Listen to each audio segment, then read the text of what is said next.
दोस्तों, आपका स्वागत है।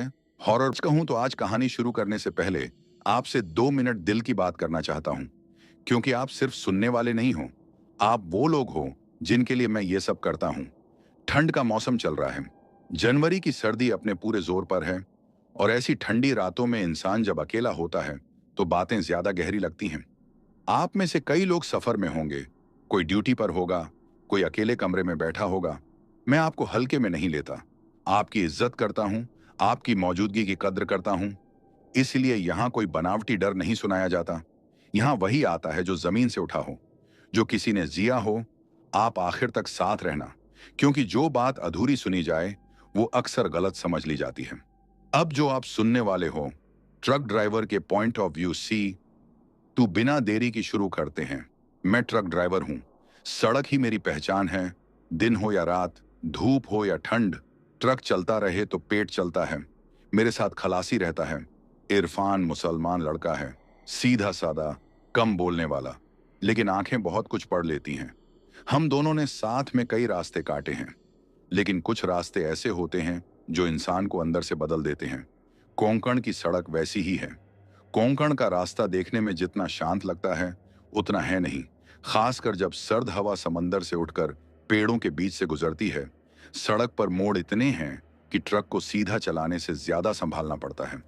चारों तरफ सन्नाटा, दूर कहीं पानी की भारी आवाज, जैसे कोई बहुत बड़ा साया अंधेरे में हिल रहा हो। ट्रक के केबिन में हीटर चालू रहता है, फिर भी ठंड सीट के नीचे से रेंगती हुई ऊपर आती है। इरफान उस दिन कम बोल रहा था। उसने कंबल ठीक से लपेट रखा था और बीच बीच में कुछ पढ़ता जा रहा था। मैंने मजाक में कहा कि डर लग रहा है क्या? उसने मेरी तरफ देखा और बोला, डर से नहीं भाई, ये रोड ही ऐसी है। बस इतना कहकर चुप हो गया।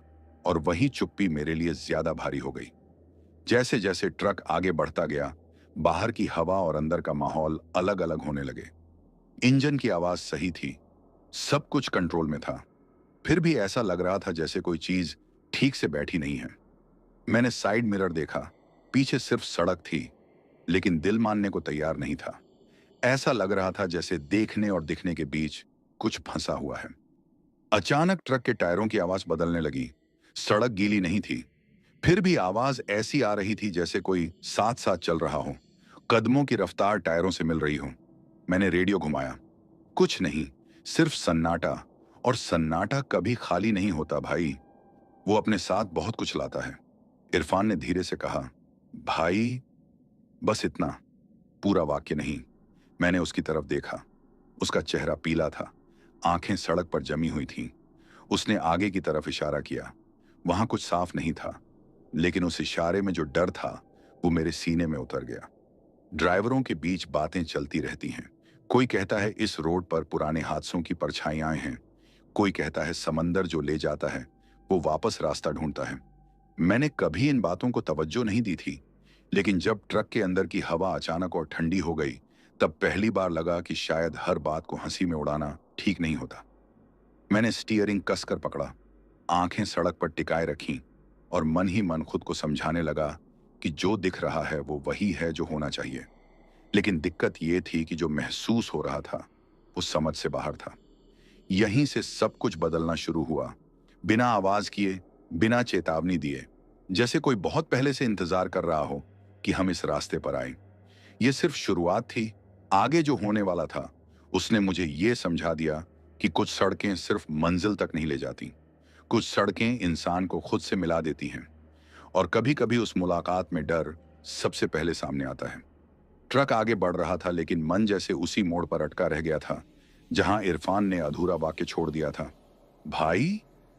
उसके बाद जो चुप्पी आई वो किसी शोर से कम नहीं थी। सर्द हवा के साथ केबिन में एक अजीब सी खामोशी भर गई थी। इंजन की घरघराहट अब कानों में नहीं पड़ रही थी, जैसे दिमाग ने उसे सुनना बंद कर दिया हो।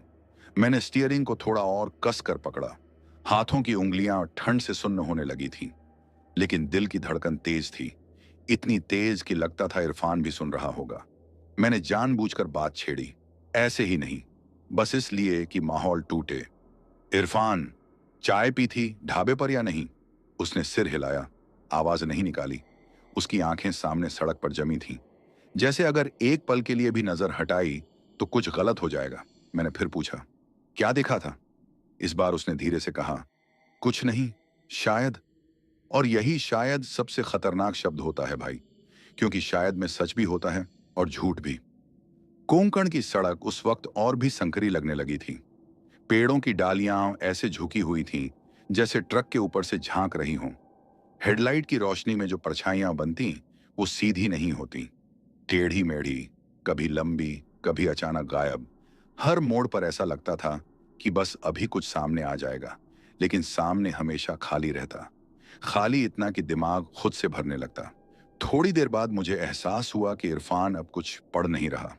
उसके होंठ हिलना बंद हो चुके थे। उसने कंबल और कसकर लपेट लिया था। मैंने देखा उसकी सांसें तेज थीं, जैसे कोई अंदर ही अंदर दौड़ रहा हो। मैंने उससे कहा कि अगर डर लग रहा है तो बोल दे, लेकिन उसने सिर हिला दिया। डर नहीं है भाई। और फिर बोला, बस ये रोड कुछ ज्यादा ही खामोश है। उसने जो कहा वो सही था। सर्दियों की रातें वैसे भी शांत होती हैं, लेकिन ये शांति भारी थी, जैसे कोई जानबूझकर आवाजें दबा रहा हो। कुछ दूरी पर ट्रक का केबिन अचानक ऐसे ठंडा हो गया जैसे हीटर बंद हो गया हो। मैंने तुरंत स्विच देखा। सब ठीक था, फिर भी ठंड बढ़ती जा रही थी। मैंने हाथ रगड़े। शीशे पर हल्की सी धुंध जमने लगी थी। बाहर का मौसम साफ था, फिर भी अंदर सांस से भाप निकलने लगी। ये बात दिमाग में चुभी, लेकिन मैंने खुद को समझाया कि समंदर की हवा है, नमी ज्यादा होगी। तभी एक अजीब सी आवाज आई, बहुत हल्की, इतनी कि अगर कोई ध्यान न दे तो सुनाई ही न दे। जैसे ट्रक के पीछे किसी ने पत्थर को धीरे से सड़क पर घसीटा हो। मैंने मिरर में देखा, कुछ नहीं, सड़क खाली। फिर वही आवाज, इस बार थोड़ी साफ, जैसे कोई कदमों को संभाल कर चला रहा हो। मैंने ब्रेक नहीं लगाया, पता नहीं क्यों। शायद मन नहीं चाहता था कि ट्रक रुके, क्योंकि रुकने का मतलब था उस आवाज को और करीब से सुनना। इरफान ने अचानक सीट से थोड़ा आगे झुककर पीछे की तरफ देखा। मैंने उसे टोका, पीछे मत देख। वो तुरंत सीधा हो गया। उसकी आंखों में एक सवाल था, लेकिन उसने कुछ नहीं कहा। कुछ सवाल ऐसे होते हैं जिनका जवाब इंसान खुद भी नहीं सुनना चाहता। ड्राइवरों के बीच एक बात कही जाती है कि अगर इस रोड पर कुछ महसूस हो तो ट्रक को बहाने से मत रोको, पूरी तरह मत थामो, क्योंकि जो रुकने का इंतजार कर रहा होता है वो चलती चीज के साथ कमजोर पड़ जाता है। मुझे याद नहीं कि ये बात किसने कही थी, लेकिन उस वक्त वही बात मेरे दिमाग में घूम रही थी। मैंने रफ्तार बराबर रखी, न तेज न धीमी। कुछ दूर जाकर अचानक हवा में नमक सी गंध भर गई। समंदर की गंध नहीं, कुछ पुरानी, सीली हुई, जैसे भीगे कपड़े बंद कमरे में पड़े हों। इरफान ने भी सूंघा। मैंने देखा उसकी नाक सिकुड़ गई। उसने धीमे से कहा, भाई, ये कैसी बदबू है? मैंने जवाब नहीं दिया, क्योंकि मेरे पास कोई जवाब था ही नहीं। सड़क के एक मोड़ पर ट्रक जैसे खुद ब खुद थोड़ा दाईं तरफ खींच गया। मैंने तुरंत स्टीयरिंग सीधा किया। दिल जोर से धड़का। इरफान ने मेरी तरफ देखा। इस बार उसकी आवाज कांप रही थी, भाई, ट्रक आपने मोड़ा था। मैंने सिर हिला दिया, नहीं। और बस उसी पल हमारे बीच जो भरोसा था वो डर में बदल गया, क्योंकि अब दोनों को पता था कि जो हो रहा है वो सिर्फ किसी एक के दिमाग में नहीं है। हम दोनों चुप हो गए। ट्रक चलता रहा, सड़क घूमती रही, और मेरे अंदर एक अजीब सा यकीन बैठने लगा कि ये रास्ता हमें देख रहा है, सुन रहा है, और शायद परख भी रहा है। ये सोच आते ही मैंने खुद को झटका, क्योंकि इंसान जब सड़क को इंसान समझने लगे, वहीं से डर सच में शुरू होता है। और यही वो मोड़ था जहां से अफवाहें सिर्फ कहानियां नहीं रहीं, वो धीरे धीरे हमारी यात्रा का हिस्सा बनने लगी। बिना नाम लिए, बिना चेहरा दिखाए, बस एहसास बनकर। आगे अभी बहुत कुछ होना बाकी था, लेकिन उस रात मैंने पहली बार महसूस किया कि ट्रक की केबिन जितनी छोटी होती है, डर उतनी ही जल्दी उसमें भर जाता है। और जब भर जाए तो बाहर निकलने का रास्ता खुद ढूंढता है। ट्रक की रफ्तार बराबर थी, लेकिन भीतर कुछ टूट सा रहा था। ऐसा नहीं कि कोई चीख या झटका आया हो, बस एक अजीब सी बेचैनी जो हर मोड़ के साथ और कसती जा रही थी। स्टीयरिंग मेरे हाथों में था, पर भरोसा हाथों से फिसल रहा था। सड़क की धारियां हेडलाइट में उभरती और गायब हो जाती, जैसे किसी ने जानबूझकर उन्हें आधा अधूरा दिखाने का इंतजाम कर रखा हो। इरफान ने कंबल के भीतर हाथ जोड़ रखे थे। उंगलियां सफेद पड़ चुकी थीं, और उसकी सांसों की आवाज अब छुप नहीं रही थी। मैंने उसे कहा कि पानी पी ले। उसने बोतल उठाई, ढक्कन खोला, फिर बिना पिए रख दी। बोला कुछ नहीं, पर उसकी आंखें बता रही थीं कि मन कहीं और अटका है। मैंने सामने देखा। सड़क हल्की सी उतराई में थी। पेड़ों के बीच से हवा सरसराती हुई आ रही थी और उसी सरसराहट में मुझे फिर वही कदमों की रफ्तार सुनाई दी। इस बार साफ, इस बार बराबर, जैसे कोई ठीक हमारे पीछे नहीं, बल्कि थोड़ा तिरछे सड़क के किनारे किनारे चल रहा हो। मैंने शीशा नीचे नहीं किया। अंदर की ठंड पहले ही काफी थी। बाहर की हवा को बुलाने का मन नहीं था। मिरर में देखा तो बस अंधेरा, लेकिन अंधेरे में भी कुछ ऐसा था जो खाली नहीं लगता, जैसे किसी ने पर्दा टांग दिया हो और उसके पीछे हलचल हो।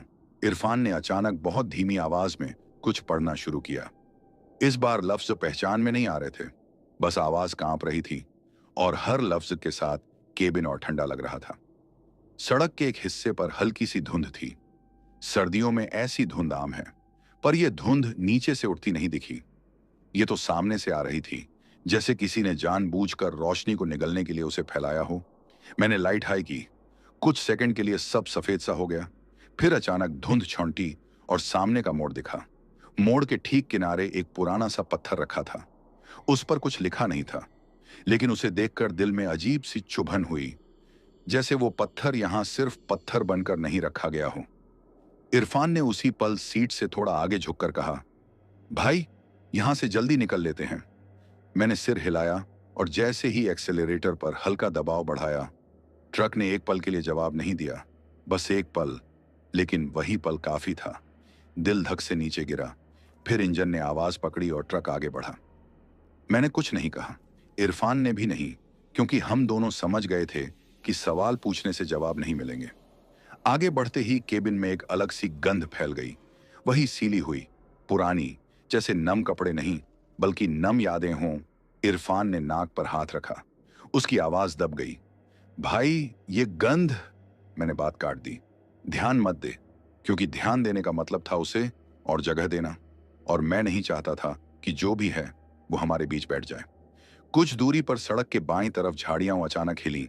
हवा उस तरफ ज्यादा नहीं थी, फिर भी पत्ते ऐसे फड़फड़ाए जैसे किसी ने जानबूझकर रास्ता बनाया हो।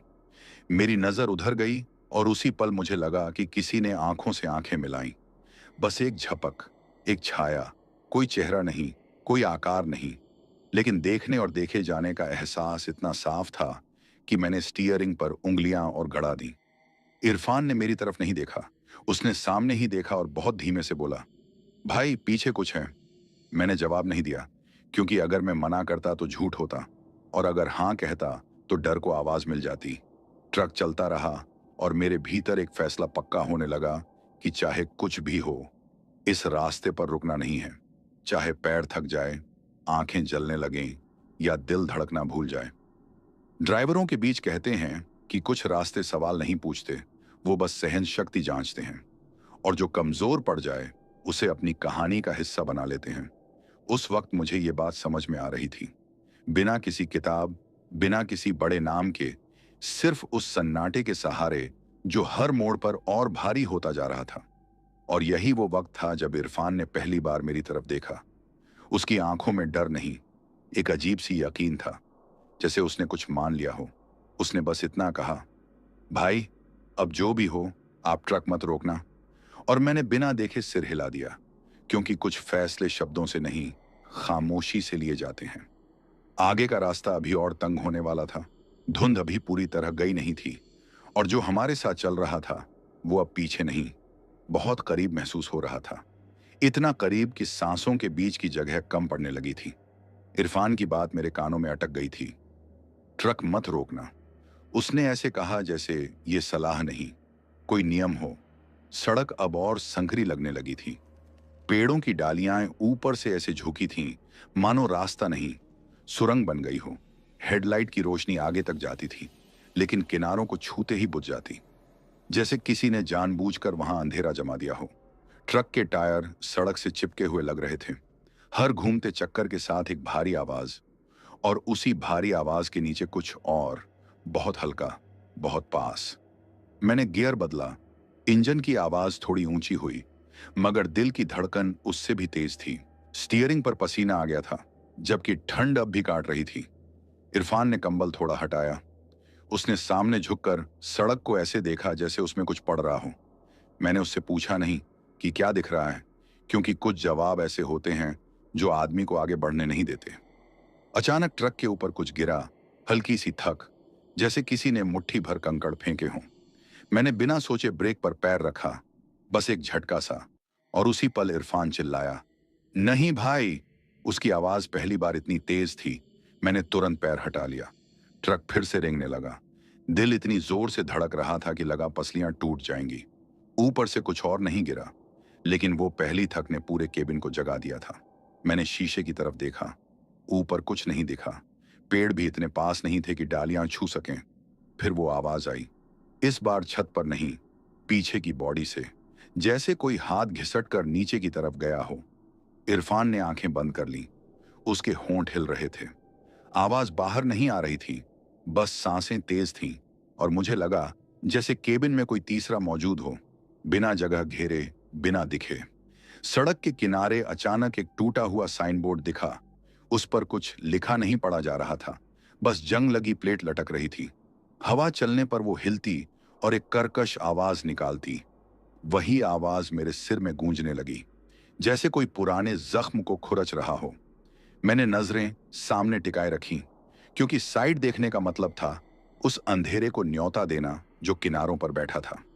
इरफान ने बहुत धीमे से कहा, भाई, ड्राइवर लोग जो कहते हैं वो ऐसे ही नहीं कहते। मैंने जवाब नहीं दिया, लेकिन मन में एक एक करके सारी सुनी हुई बातें लौटने लगीं।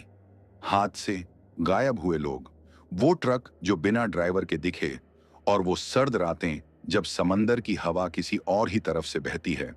इन सब बातों में मैंने कभी पूरा भरोसा नहीं किया था, मगर अब इन्हें नकारना भी आसान नहीं था।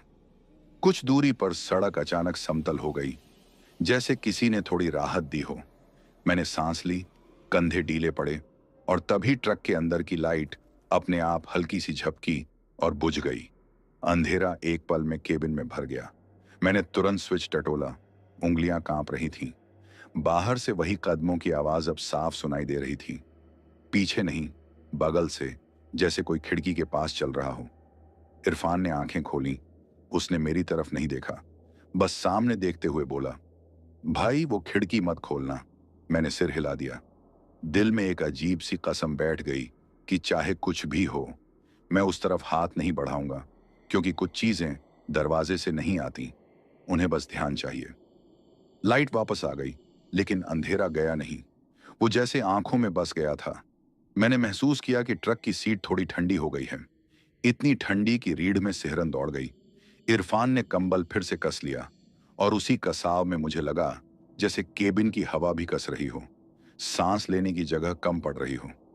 आगे सड़क फिर से मुड़ रही थी, और इस बार मोड़ के उस पार कुछ था। ये एहसास किसी आवाज से नहीं, किसी गंध से नहीं, बस अचानक हुआ, जैसे किसी ने मन के अंदर आकर कहा हो, अब देखो। मैंने स्टीयरिंग सीधा रखा, आंखें झपकाई नहीं, और मन ही मन तय किया कि चाहे जो दिखे, ट्रक चलता रहेगा। क्योंकि इस रास्ते पर रुकना अब सिर्फ रुकना नहीं था, ये किसी और की बारीकी से रखी गई शर्त को मान लेने जैसा था। मोड़ के उस पार जाते ही हवा का मिजाज बदल गया, जैसे किसी ने अचानक खिड़की खोल दी हो। ठंड सीधी चेहरे पर पड़ी, और केबिन के अंदर जमा हुआ सन्नाटा एक पल को हिल गया। ट्रक की हेडलाइट आगे फैली तो सड़क का रंग अलग लगा, काली नहीं, कुछ ज्यादा ही फीकी, जैसे उस पर से समय की परत उतर गई हो। मैंने स्टीयरिंग को सीधा रखा, आंखें सामने टिकाए रखी, क्योंकि अब पीछे देखने की हिम्मत नहीं थी। इरफान ने बहुत धीरे से सांस ली, इतनी धीरे कि अगर मैं पास न बैठा होता तो सुनाई नहीं देती। उसने कंबल के नीचे से हाथ निकालकर सीट को पकड़ा, जैसे जमीन ढूंढ रहा हो। मैंने महसूस किया कि ट्रक के टायर सड़क पर नहीं, किसी और चीज पर चल रहे हैं। आवाज बदल गई थी, रबर और डामर की नहीं, कुछ सूखा सा, कुछ खोखला सा, हर चक्कर के साथ दिल में हल्की सी थक। आगे थोड़ी दूरी पर सड़क किनारे एक आकृति खड़ी दिखी, बहुत साफ नहीं, लेकिन इतनी भी धुंधली नहीं कि उसे नजरअंदाज किया जा सके।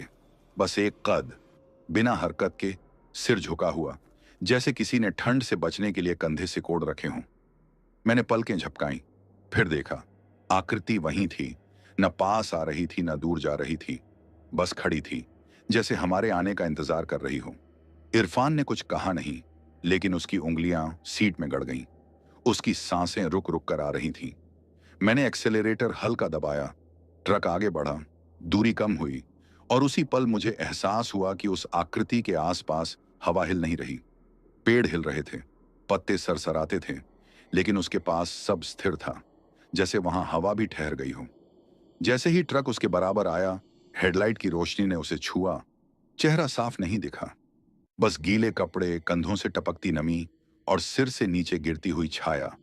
उसने हमें देखा नहीं, या शायद देखा, पर प्रतिक्रिया नहीं दी।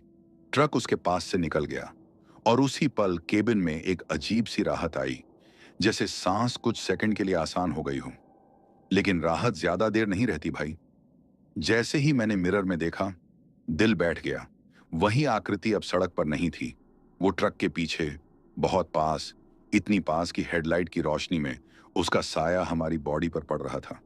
इरफान ने पहली बार मेरा नाम लेकर पुकारा, आवाज टूटती हुई। मैंने जवाब नहीं दिया, क्योंकि अगर बोलता तो शायद आवाज कांप जाती। टायरों की आवाज फिर बदल गई। अब वो कदमों के साथ नहीं, सांसों के साथ मिल रही थी, जैसे कोई दौड़ नहीं रहा, बस बराबरी से चल रहा हो। केबिन के अंदर ठंड अचानक तेज हो गई। हीटर की हवा बेअसर लगने लगी। इरफान ने कंबल पूरी तरह सिर तक खींच लिया। उसकी आवाज अब बाहर नहीं आ रही थी, बस हल्की हल्की हिचकियां। मैंने एक पल के लिए सोचा कि ट्रक तेज कर दूं, लेकिन मन ने मना कर दिया। कुछ चीजें रफ्तार से पीछा नहीं छोड़ती, बल्कि और मजबूती से चिपक जाती हैं। मैंने रफ्तार बराबर रखी, आंखें सामने, दिल भीतर और कान पीछे, क्योंकि जो पीछे था वो दिखने से ज्यादा सुनाई दे रहा था। कुछ दूर आगे जाकर सड़क थोड़ी खुली, पेड़ पीछे हटे, समंदर की हवा फिर महसूस होने लगी, और उसी हवा में एक हल्की सी हंसी घुली हुई थी।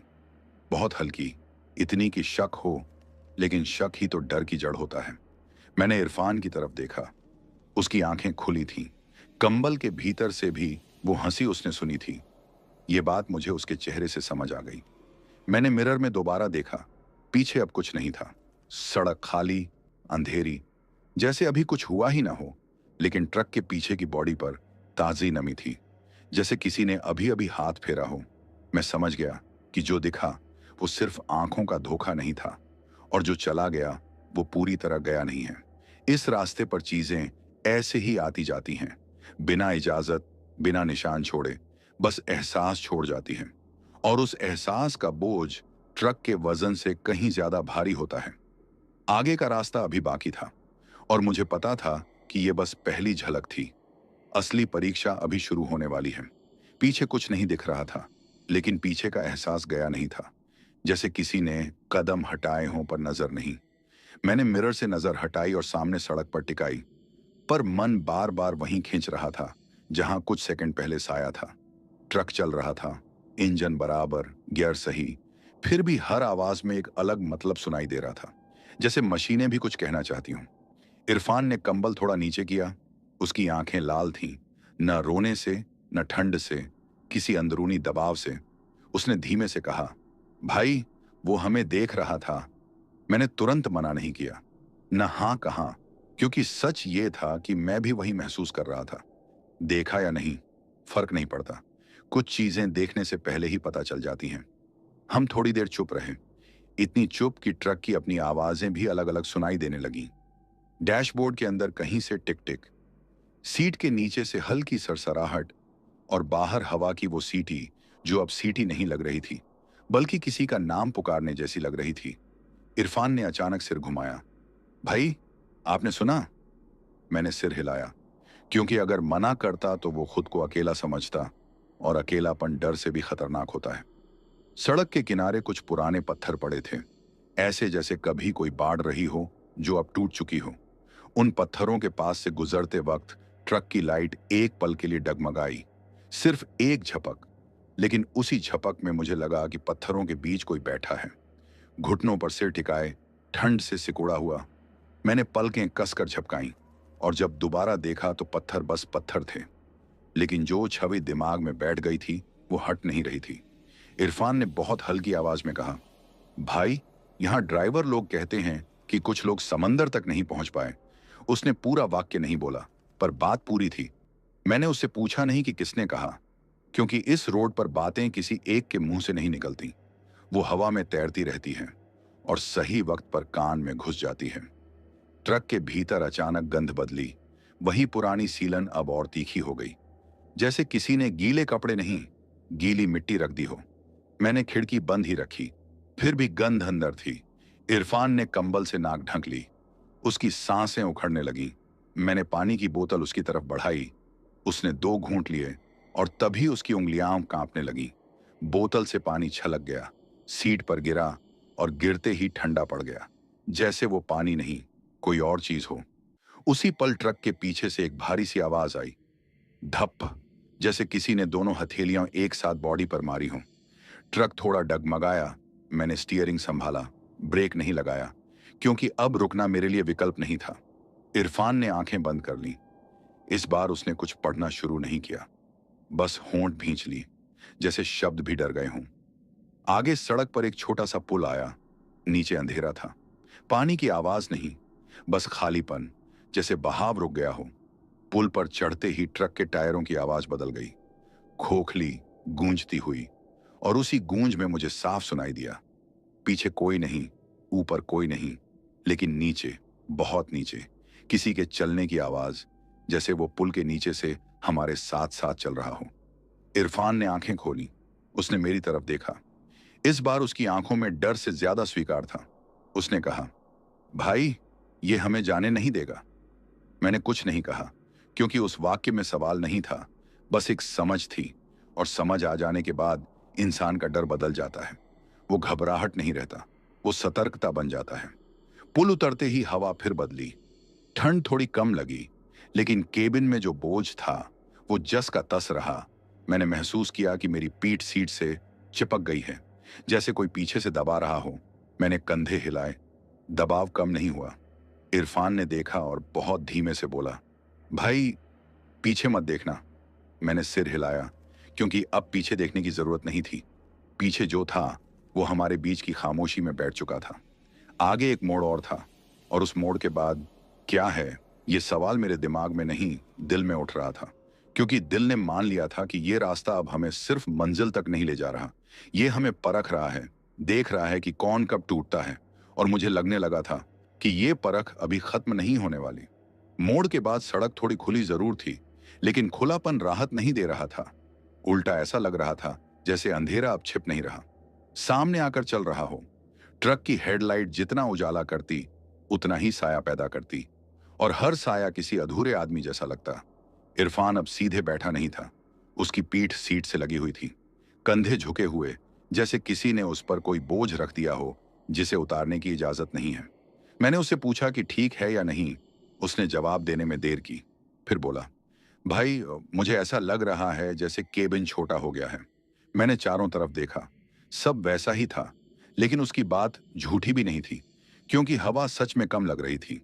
सांस लेते वक्त सीना पूरा नहीं भर पा रहा था, जैसे कोई बहुत पास बैठकर हमारी सांसें गिन रहा हो। ट्रक की गति अब अपने आप ही थोड़ी कम होने लगी। मैंने एक्सेलरेटर दबाया, जवाब मिला, लेकिन आधा, जैसे ट्रक आगे बढ़ना चाहता हो पर पीछे से कुछ उसे थाम रहा हो। उसी वक्त मुझे एहसास हुआ कि इरफान की नजर लगातार डैशबोर्ड के नीचे टिक गई है। मैंने पूछा, क्या देख रहा है? उसने सिर हिलाकर मना कर दिया, लेकिन नजर नहीं हटाई, जैसे वहां कुछ था जो दिखने से ज्यादा महसूस हो रहा था। केबिन में अचानक एक हल्की सी खरोंच की आवाज आई, बहुत पास से, जैसे किसी ने नाखून से लकड़ी पर धीरे से लाइन खींची हो। इरफान का शरीर एक झटके में सख्त हो गया, उसकी उंगलियां आपस में उलझ गईं। उसने बिना मेरी तरफ देखे कहा, भाई, वो अब अंदर है। उसके कहने का तरीका ऐसा था जैसे वो डर नहीं, यकीन जता रहा हो। मैंने खुद को संभाला, आवाज को सामान्य रखने की कोशिश की, कुछ भी अंदर नहीं है। लेकिन मेरा ही दिल इस बात पर यकीन नहीं कर पा रहा था, क्योंकि उसी पल मुझे अपनी गर्दन के पास ठंड महसूस हुई। ऐसी ठंड जो हवा से नहीं आती, बल्कि जैसे किसी की उंगलियां बिना छुए गुजर गई हों। मैंने गर्दन झटकी, कुछ नहीं दिखा, लेकिन रोंगटे खड़े हो चुके थे। सड़क के किनारे एक छोटा सा ढांचा दिखा, शायद कोई पुरानी झोपड़ी या चौकी। खिड़की टूटी हुई, दरवाजा आधा खुला, हेडलाइट उस पर पड़ी, और एक पल को मुझे लगा जैसे अंदर कोई खड़ा है, लेकिन ट्रक आगे बढ़ चुका था। देखने का मौका नहीं मिला। इरफान ने उस तरफ देखने से साफ मना कर दिया। उसने आंखें बंद कर लीं और इस बार उसने जो पढ़ना शुरू किया वो बहुत धीमा था। शब्द नहीं, बस एक लय, जैसे दिल की धड़कन से तालमेल बैठा रहा हो। कुछ सेकंड के लिए ट्रक के भीतर सब शांत हो गया। इतनी शांति कि मुझे अपनी सांसें भी सुनाई दे रही थीं। फिर अचानक सीट के पीछे से हल्की सी फुसफुसाहट आई, किसी नाम जैसी, साफ नहीं, अधूरी। इरफान ने आंखें खोल दी। उसकी पुतलियां फैल गईं। उसने मेरे होंठों की तरफ देखा, जैसे जानना चाहता हो कि आवाज मेरी थी या नहीं। मैंने सिर हिलाकर मना किया और उसी पल वो फुसफुसाहट बंद हो गई, जैसे किसी ने समझ लिया हो कि हम सुन चुके हैं। अब डर किसी आवाज का मोहताज नहीं था। वो हर हरकत में था, हर सांस में, हर पल में। इरफान का शरीर धीरे धीरे झुकने लगा, जैसे कोई उसे पीछे खींच रहा हो। मैंने उसका कंधा पकड़ा। वो ठंडा था, असामान्य रूप से ठंडा। उसने मेरी तरफ देखा और बहुत धीमे से कहा, भाई, अगर मैं कुछ बोलूं जो मेरा न लगे तो ट्रक मत रोकना। उसके ये शब्द सुनकर मेरे हाथ स्टीयरिंग पर और कस गए, क्योंकि अब बात सिर्फ रास्ते की नहीं रही थी। मुझे एहसास हुआ कि इस सड़क ने हमसे सिर्फ डर नहीं मांगा है, इसने किसी को चुन लिया है। और चुनने का तरीका बहुत शांत, बहुत धीमा, बहुत पक्का है। जैसे कोई जल्दबाजी नहीं, जैसे उसे पूरा वक्त मिला हो। ट्रक आगे बढ़ रहा था, लेकिन केबिन के भीतर कुछ और ही चल रहा था। और मुझे पहली बार लगा कि शायद हर सफर दो मंजिलों वाला होता है, एक बाहर की और एक अंदर की। और अंदर वाली मंजिल ज्यादा खतरनाक होती है। इरफान की बात मेरे दिमाग में अटक गई थी। अगर मैं कुछ बोलूं जो मेरा ना लगे। उस वाक्य के बाद केबिन में जो सन्नाटा बैठा, वो पहले वाले सन्नाटों जैसा नहीं था। ये ऐसा सन्नाटा था जिसमें इंतजार था, जैसे कोई तय कर चुका हो कि अब अगला कदम क्या होगा। ट्रक की हेडलाइट सामने सड़क को काटती चली जा रही थी, लेकिन मुझे ऐसा लग रहा था कि हम रोशनी में नहीं, किसी और की निगरानी में चल रहे हैं। इरफान की सांसें अब बराबर नहीं थीं, कभी तेज, कभी रुक रुक कर, जैसे कोई अंदर बैठकर लय बदल रहा हो। मैंने उससे फिर बात करने की कोशिश की, नाम लेकर पुकारा। उसने मेरी तरफ देखा, लेकिन वो नजर उसकी नहीं लगी। आंखें खुली थीं, पर भीतर कुछ और जागा हुआ था। उसने होंठ खोले और जो आवाज निकली वो उसकी आम आवाज से भारी थी, धीमी थी, जैसे गले से नहीं, छाती के अंदर से निकल रही हो। ये रोड बहुत पुरानी है, उसने कहा, जबकि ये बात उसने पहले कभी नहीं कही थी। मैं चौंका, क्योंकि इरफान आमतौर पर ऐसी बातें नहीं करता। मैंने पूछा, क्या मतलब? उसने जवाब देने से पहले कुछ सेकंड रुककर सामने देखा, जैसे सड़क से पूछ रहा हो। फिर बोला, यहां जो रह गए वो जाते नहीं। ये कहते वक्त उसके चेहरे पर डर नहीं था, बल्कि एक अजीब सी तसल्ली थी। और यही बात सबसे ज्यादा खतरनाक लगी। केबिन के अंदर ठंड अब एक जगह टिक गई थी, खासकर हमारी सीटों के बीच, जैसे वहां कोई बैठा हो। मैंने हाथ बढ़ाकर हीटर की हवा उस तरफ मोड़ी। हवा चली, लेकिन ठंड हिली नहीं। इरफान ने अपना हाथ उस जगह के ऊपर ले जाकर रोक लिया। उसकी उंगलियां हवा में कांपने लगीं। उसने तुरंत हाथ खींच लिया और बहुत धीमे से हंसा। वो हंसी इरफान की नहीं थी, न उसमें खुशी थी, न मजाक, बस एक खालीपन। ट्रक के बाहर से अब आवाजें आनी बंद हो गई थीं, न कदमों की, न हवा की, जैसे सब कुछ पीछे छूट गया हो और हम किसी बंद जगह में चल रहे हों। सामने सड़क दिख रही थी, लेकिन महसूस ऐसा हो रहा था जैसे हम कहीं और हैं। मैंने स्पीड बढ़ाने की कोशिश की। इस बार ट्रक ने जवाब दिया, लेकिन जैसे अनमने ढंग से, आधा मन से। इरफान ने अचानक कहा, भाई, वो यहीं बैठा है। मैंने उसकी तरफ नहीं देखा, क्योंकि देखने से डर को चेहरा मिल जाता। मैंने बस पूछा, कौन? उसने जवाब नहीं दिया, बस अपनी नजर सीटों के बीच टिकाए रखी, जहां कुछ दिख नहीं रहा था, लेकिन उसकी आंखों का डर बता रहा था कि वहां कुछ है, कुछ जो दिखने की जरूरत नहीं समझता। एक पल के लिए केबिन की लाइट अपने आप जल गई, फिर बुझ गई। उस झपक में मैंने सीटों के बीच एक साया देखा। आकार साफ नहीं, लेकिन ऊंचाई ऐसी जैसे कोई झुका हुआ बैठा हो। अगले ही पल अंधेरा फिर से भर गया।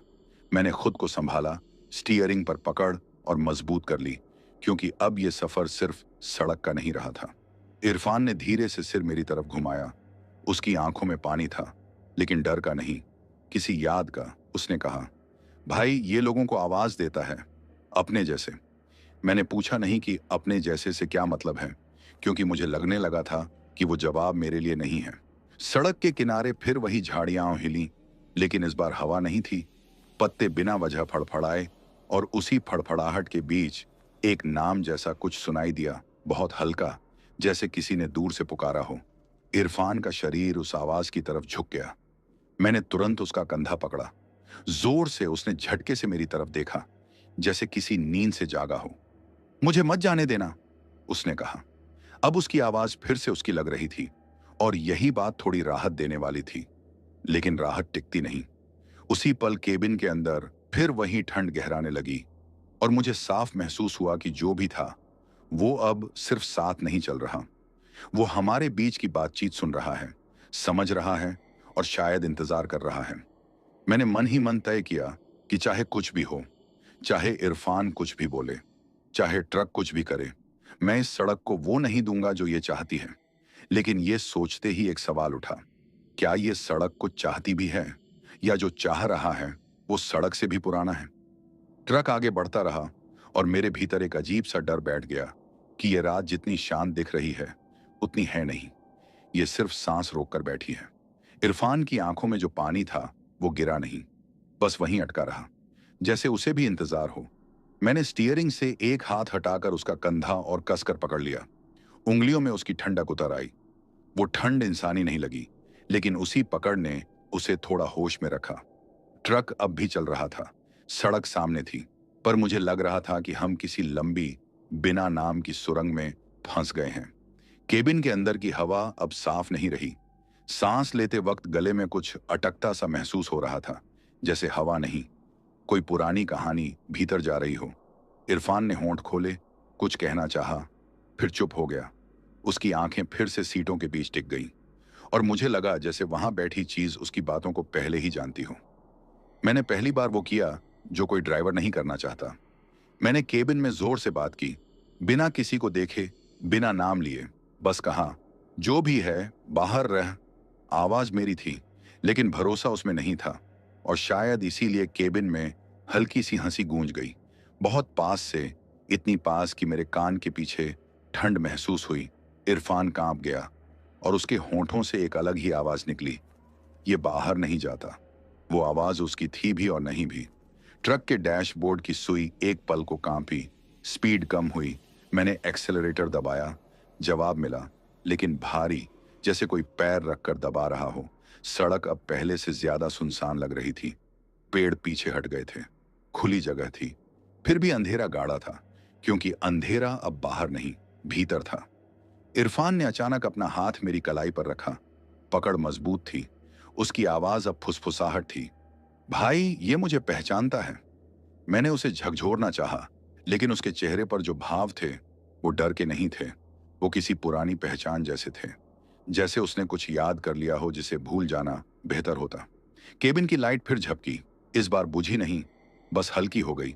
उसी धुंधले उजाले में मैंने देखा कि सीटों के बीच जो साया था वो अब थोड़ा सीधा हो गया है।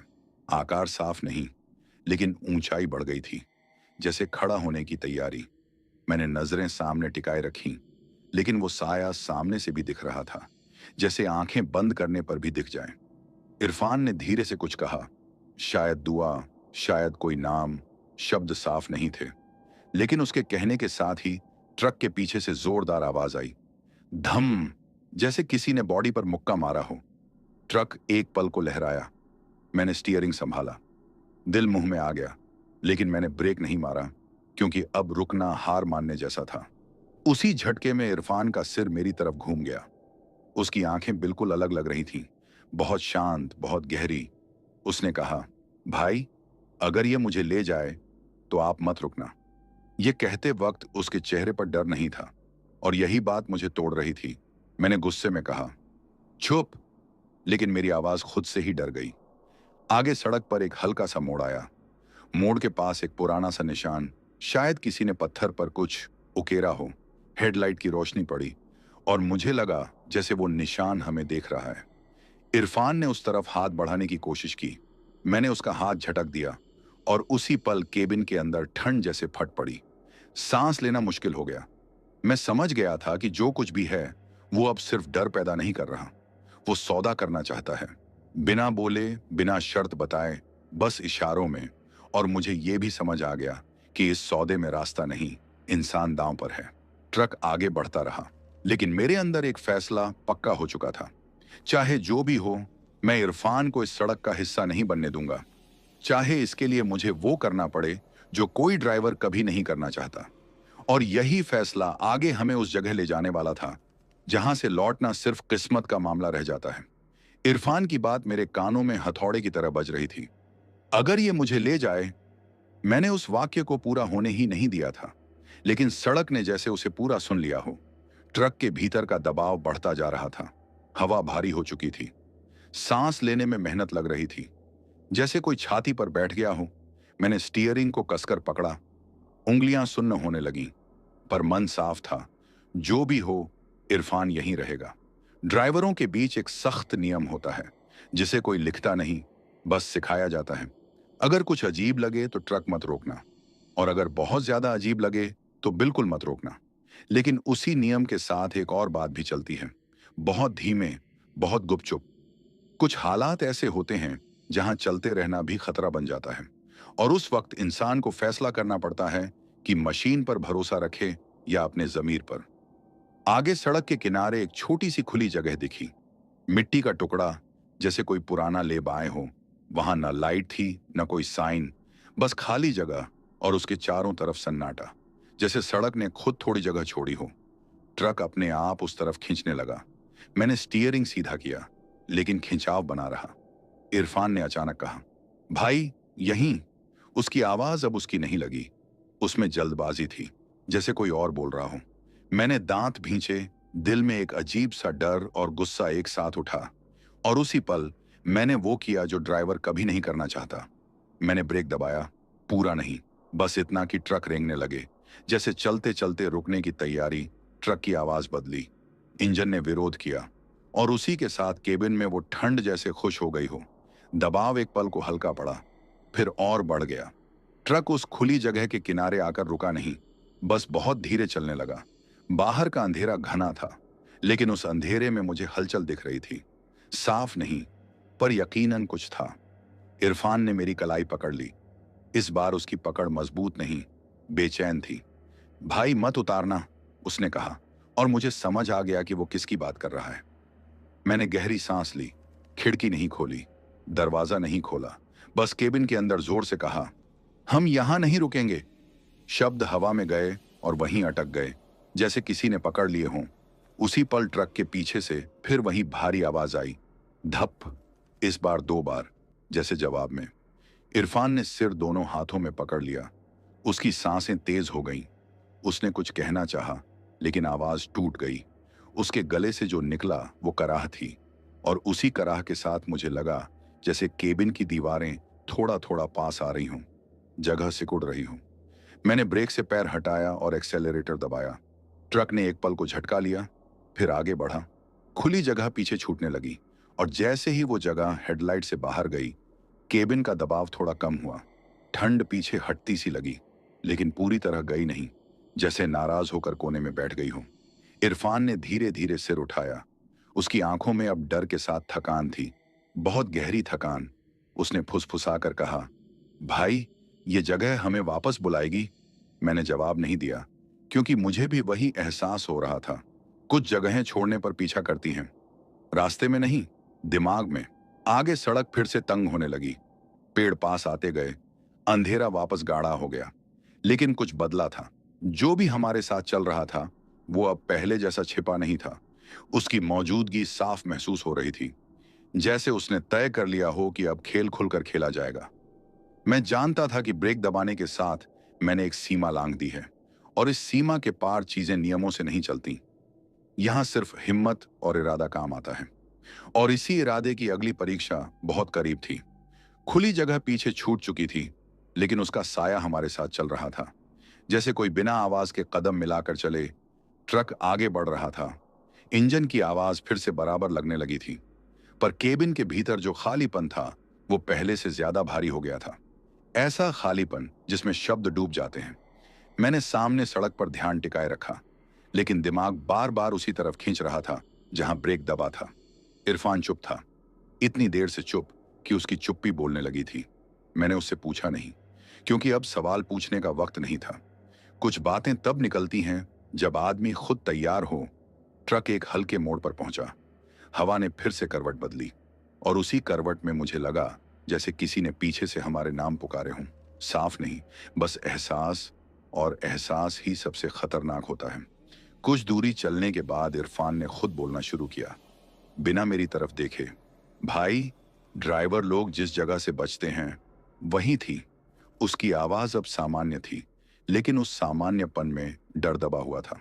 मैंने कुछ नहीं कहा, बस कान खुले रखे। उसने आगे कहा, वहां लोग नहीं रुकते, वहां गाड़ियां नहीं ठहरती, लेकिन वो जगह रुकने के लिए बनी हुई लगती है।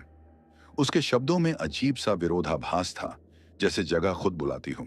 उसने एक गहरी सांस ली, फिर बोला, कहते हैं वहां से समंदर बहुत दूर नहीं है, पर जो वहां रुक गया वो समंदर तक नहीं पहुंचा। मैंने उसकी तरफ देखा। उसका चेहरा सख्त था, जैसे वो डर को बाहर नहीं आने दे रहा हो। मैंने पूछा नहीं कि ये बातें उसने कब सुनी, क्योंकि इस रोड पर बातें सुनाई नहीं जाती, वो बस मिल जाती हैं। ट्रक के नीचे से अचानक एक खटखट की आवाज आई, जैसे कोई डीली प्लेट हिल रही हो। मैंने गाड़ी संभाली, लेकिन उस आवाज के साथ इरफान की बात भी हिल गई। उसने कहना जारी रखा, वहां रात में कुछ दिखता नहीं, बस महसूस होता है, और जो महसूस कर ले वही चुना जाता है। उसने चुना शब्द पर जोर नहीं दिया, लेकिन उस शब्द ने मेरे सीने में ठंड डाल दी। केबिन में गंध फिर बदली, इस बार मिट्टी और नमक की मिली जुली, जैसे बारिश के बाद जमीन से उठती है। लेकिन बारिश नहीं थी, सड़क सूखी थी। इरफान ने कहा, वो जगह हर किसी को नहीं बुलाती। मैंने पहली बार उससे सीधा सवाल किया, तो हमें क्यों? उसने कुछ सेकंड रुककर जवाब दिया, क्योंकि आपने ब्रेक दबाया। उस एक वाक्य में सब कुछ सिमट गया। मैंने समझ लिया कि नियम सिर्फ अफवाह नहीं थे, वो अनुभव से बने थे, और मैंने उस अनुभव की कीमत चुकाने की हामी भर दी थी। बिना जाने, बिना पूछे ट्रक आगे बढ़ रहा था, लेकिन मेरे अंदर एक अजीब सा बोझ बैठ गया था कि उस जगह ने हमें देखा है, पहचान लिया है। इरफान ने अपनी सीट पर ठीक से बैठते हुए कहा, भाई, वहां से कोई सीधे नहीं निकलता। मैंने फिर कुछ नहीं कहा, क्योंकि सीधे निकलना शायद मंजिल तक पहुंचना नहीं होता। सीधे निकलना शायद खुद को बचाकर निकलना होता है, और मुझे नहीं पता था कि हम में से कौन बचा है। सड़क फिर से तंग हो गई, पेड़ पास आए, हवा भारी हुई, और केबिन के भीतर वही ठंड लौट आई। लेकिन अब वो ठंड अनजान नहीं थी, वो जानी पहचानी सी लगने लगी थी, जैसे किसी की मौजूदगी जो अब छिपने की जरूरत नहीं समझती। मैंने महसूस किया कि ट्रक के पीछे का वजन बदल गया है, जैसे कुछ छड़ गया हो, लेकिन शीशे में देखने की हिम्मत नहीं हुई, क्योंकि अब देखने से फर्क नहीं पड़ता था, जानना ही काफी था। इरफान ने बहुत धीमे से कहा, भाई, अब वो जगह नहीं, हम हैं। उसके कहने का मतलब साफ था, रास्ता बदल चुका था, खेल की जमीन बदल चुकी थी, और अब जो होना था वो कहीं और नहीं, यहीं चलते ट्रक में होना था। ट्रक आगे बढ़ता रहा, और मुझे पहली बार लगा कि शायद इस सफर का सबसे खतरनाक हिस्सा सड़क नहीं, बल्कि वो फैसला था जो मैं ले चुका था। इरफान की आखिरी बात के बाद केबिन में फिर वही भारी चुप्पी बैठ गई, ऐसी चुप्पी जो सवाल नहीं पूछती, बस जवाब मांगती है। ट्रक की रफ्तार अब मेरी मर्जी से कम और हालात के हिसाब से ज्यादा लग रही थी, जैसे सड़क खुद तय कर रही हो कि हमें कितनी दूर जाना है। स्टीयरिंग पर पकड़ कसी हुई थी, लेकिन हथेलियों में पसीना ठंडा पड़ चुका था, और ठंडा पसीना इंसान को अंदर से हिला देता है। कुछ दूरी पर सड़क के किनारे पुराने से खंभे दिखने लगे। उन पर कोई बोर्ड नहीं, कोई निशान नहीं, बस पत्थर और जंग, जैसे किसी जमाने में यहां कुछ लिखा गया हो और फिर मिटा दिया गया हो। इरफान ने उन खंभों को देखकर कहा, यही इलाका है। उसकी आवाज में अब डर नहीं, एक थकान थी, जैसे वो ये बात बहुत बार कह चुका हो, बस सुनने वाला कोई नहीं था। मैंने उससे पूछा, किसका इलाका? उसने जवाब देने से पहले सांस ली, लंबी, भारी, फिर बोला, जो यहां रह गए, बस इतना, और आगे कुछ नहीं। लेकिन उस अधूरे वाक्य में पूरी कहानी छिपी थी। ट्रक के बाहर हवा अचानक रुक सी गई। पेड़ खड़े थे, लेकिन पत्ते हिल नहीं रहे थे। ऐसा सन्नाटा आम नहीं होता, ये वही सन्नाटा होता है जो किसी चीज के जागने से पहले आता है। इरफान ने धीरे धीरे बोलना शुरू किया, जैसे हर शब्द को बाहर लाने से पहले परख रहा हो। ड्राइवर लोग कहते हैं बहुत पहले यहाँ एक के बाद एक हादसे हुए। उसने बहुत पहले पर जोर नहीं दिया, बस यूं ही कहा, जैसे समय यहाँ मायने नहीं रखता। ज्यादातर गाड़ियां रात में रुकी, कुछ ने पानी के लिए, कुछ ने सिगरेट के लिए, और कुछ ने बस आराम के लिए। उसके शब्दों के साथ मुझे वही खुली जगह याद आ गई जहां सड़क खुद हमें खींच रही थी। उसने आगे कहा, जो रुके वो आगे नहीं बढ़े। मैंने बीच में कुछ नहीं पूछा, क्योंकि ये कहानी सवाल जवाब की नहीं थी, ये स्वीकार की थी। केबिन में फिर वही नमक और मिट्टी की गंध फैल गई, इस बार गहरी, भारी, जैसे जमीन खुद सांस ले रही हो। ट्रक के नीचे से हल्की सी सरसराहट आई, जैसे कोई चीज साथ साथ घिसट रही हो। इरफान ने अपनी आंखें बंद कर ली, लेकिन बोलता रहा, कहते हैं वहां रात में आवाजें आती हैं, कोई मदद नहीं मांगता, बस नाम पुकारा जाता है। उसके होंठ कांप रहे थे, लेकिन आवाज अब भी संभली हुई थी। और जो नाम सुन ले वो खुद रुक जाता है। उसने ये कहते वक्त मेरी तरफ नहीं देखा, शायद इसीलिए कि वो जानता था मैंने कुछ सुना है। सड़क पर अचानक हल्की ढलान आई। ट्रक अपने आप थोड़ा तेज लुढ़का। मैंने ब्रेक हल्का दबाया, लेकिन पूरा नहीं। उस ब्रेक के साथ ही केबिन की ठंड फिर से बढ़ गई, जैसे किसी ने चेतावनी दी हो। इरफान ने तुरंत कहा, नहीं भाई, और मैंने पैर हटा लिया। अब हमें दोनों को पता था कि किस चीज से बचना है, और यह भी कि पूरी तरह बच पाना शायद मुमकिन नहीं। मैंने पहली बार खुद से सवाल किया कि अगर ये सब पहले से पता था तो फिर लोग यहाँ आते क्यों हैं, और उसी सवाल का जवाब हवा में था। रास्ते चुनने का मौका हर किसी को नहीं मिलता। कुछ रास्ते मजबूरी बन जाते हैं, और मजबूरी में आदमी कई बार वो करता है जो उसे नहीं करना चाहिए। इरफान ने आंखें खोली, उसकी नजर अब मुझ पर थी। उसने कहा, भाई, वो जगह अब हमारे पीछे नहीं है। मैंने राहत की सांस ली, लेकिन उसने बात पूरी की, वो अब हमारे साथ है। और उस वाक्य के साथ ही ट्रक के पीछे फिर से वही वजन महसूस हुआ, जैसे कोई छड़कर बैठ गया हो, बहुत हल्का लेकिन मौजूद। मैंने मिरर में देखा, कुछ नहीं। फिर भी दिल मानने को तैयार नहीं था, क्योंकि कुछ चीजें दिखाई नहीं देती, बस साथ चलती हैं। इरफान ने अपनी सीट पर सीधा बैठते हुए कहा, अब ये तभी छोड़ेगा जब इसे कुछ मिलेगा।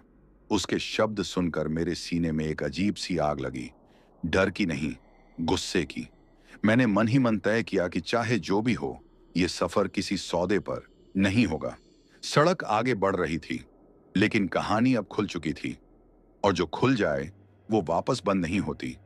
मुझे एहसास हो गया था कि अब ये सिर्फ रास्ते की बात नहीं है, ये उस जगह की बात है जो हर रुकने वाले को अपना बनाना चाहती है।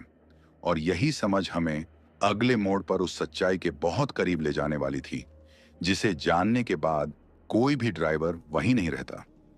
इरफान की बात के बाद मैंने स्टीयरिंग और कसकर पकड़ लिया, क्योंकि अब जो भी सामने आने वाला था वो अंदाजे से नहीं, निशान से पहचाना जाना था। सड़क थोड़ी देर के लिए सीधी हो गई, ऐसी सीधी जो राहत नहीं देती, बल्कि और ज्यादा असहज करती है, क्योंकि मोड़ का डर खत्म नहीं होता, बस टल जाता है। और इस सीध में भी मुझे ऐसा लग रहा था जैसे कुछ बहुत ध्यान से हमें देख रहा हो। केबिन के अंदर की ठंड अब जगह बदल रही थी, कभी पैरों के पास, कभी गर्दन के पीछे, जैसे कोई अपनी मौजूदगी जताने के नए तरीके आजमा रहा हो। इरफान अब बिल्कुल चुप था, उसकी आंखें सामने सड़क पर नहीं, हेडलाइट के उजाले के बाहर जमी थीं, जैसे वो उन जगहों को देख रहा हो जहां रोशनी पहुंचती ही नहीं।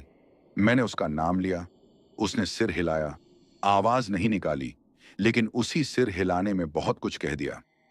कुछ दूरी पर सड़क के किनारे एक पुराना सा ढांचा दिखाई दिया, आधा झुका हुआ, लकड़ी और पत्थर का मिला जुला, जैसे कभी कोई छोटा सा आश्रय रहा हो। उसकी छत टूटी हुई थी, और अंदर अंधेरा इतना गाढ़ा कि हेडलाइट भी घुसने से हिचक रही थी।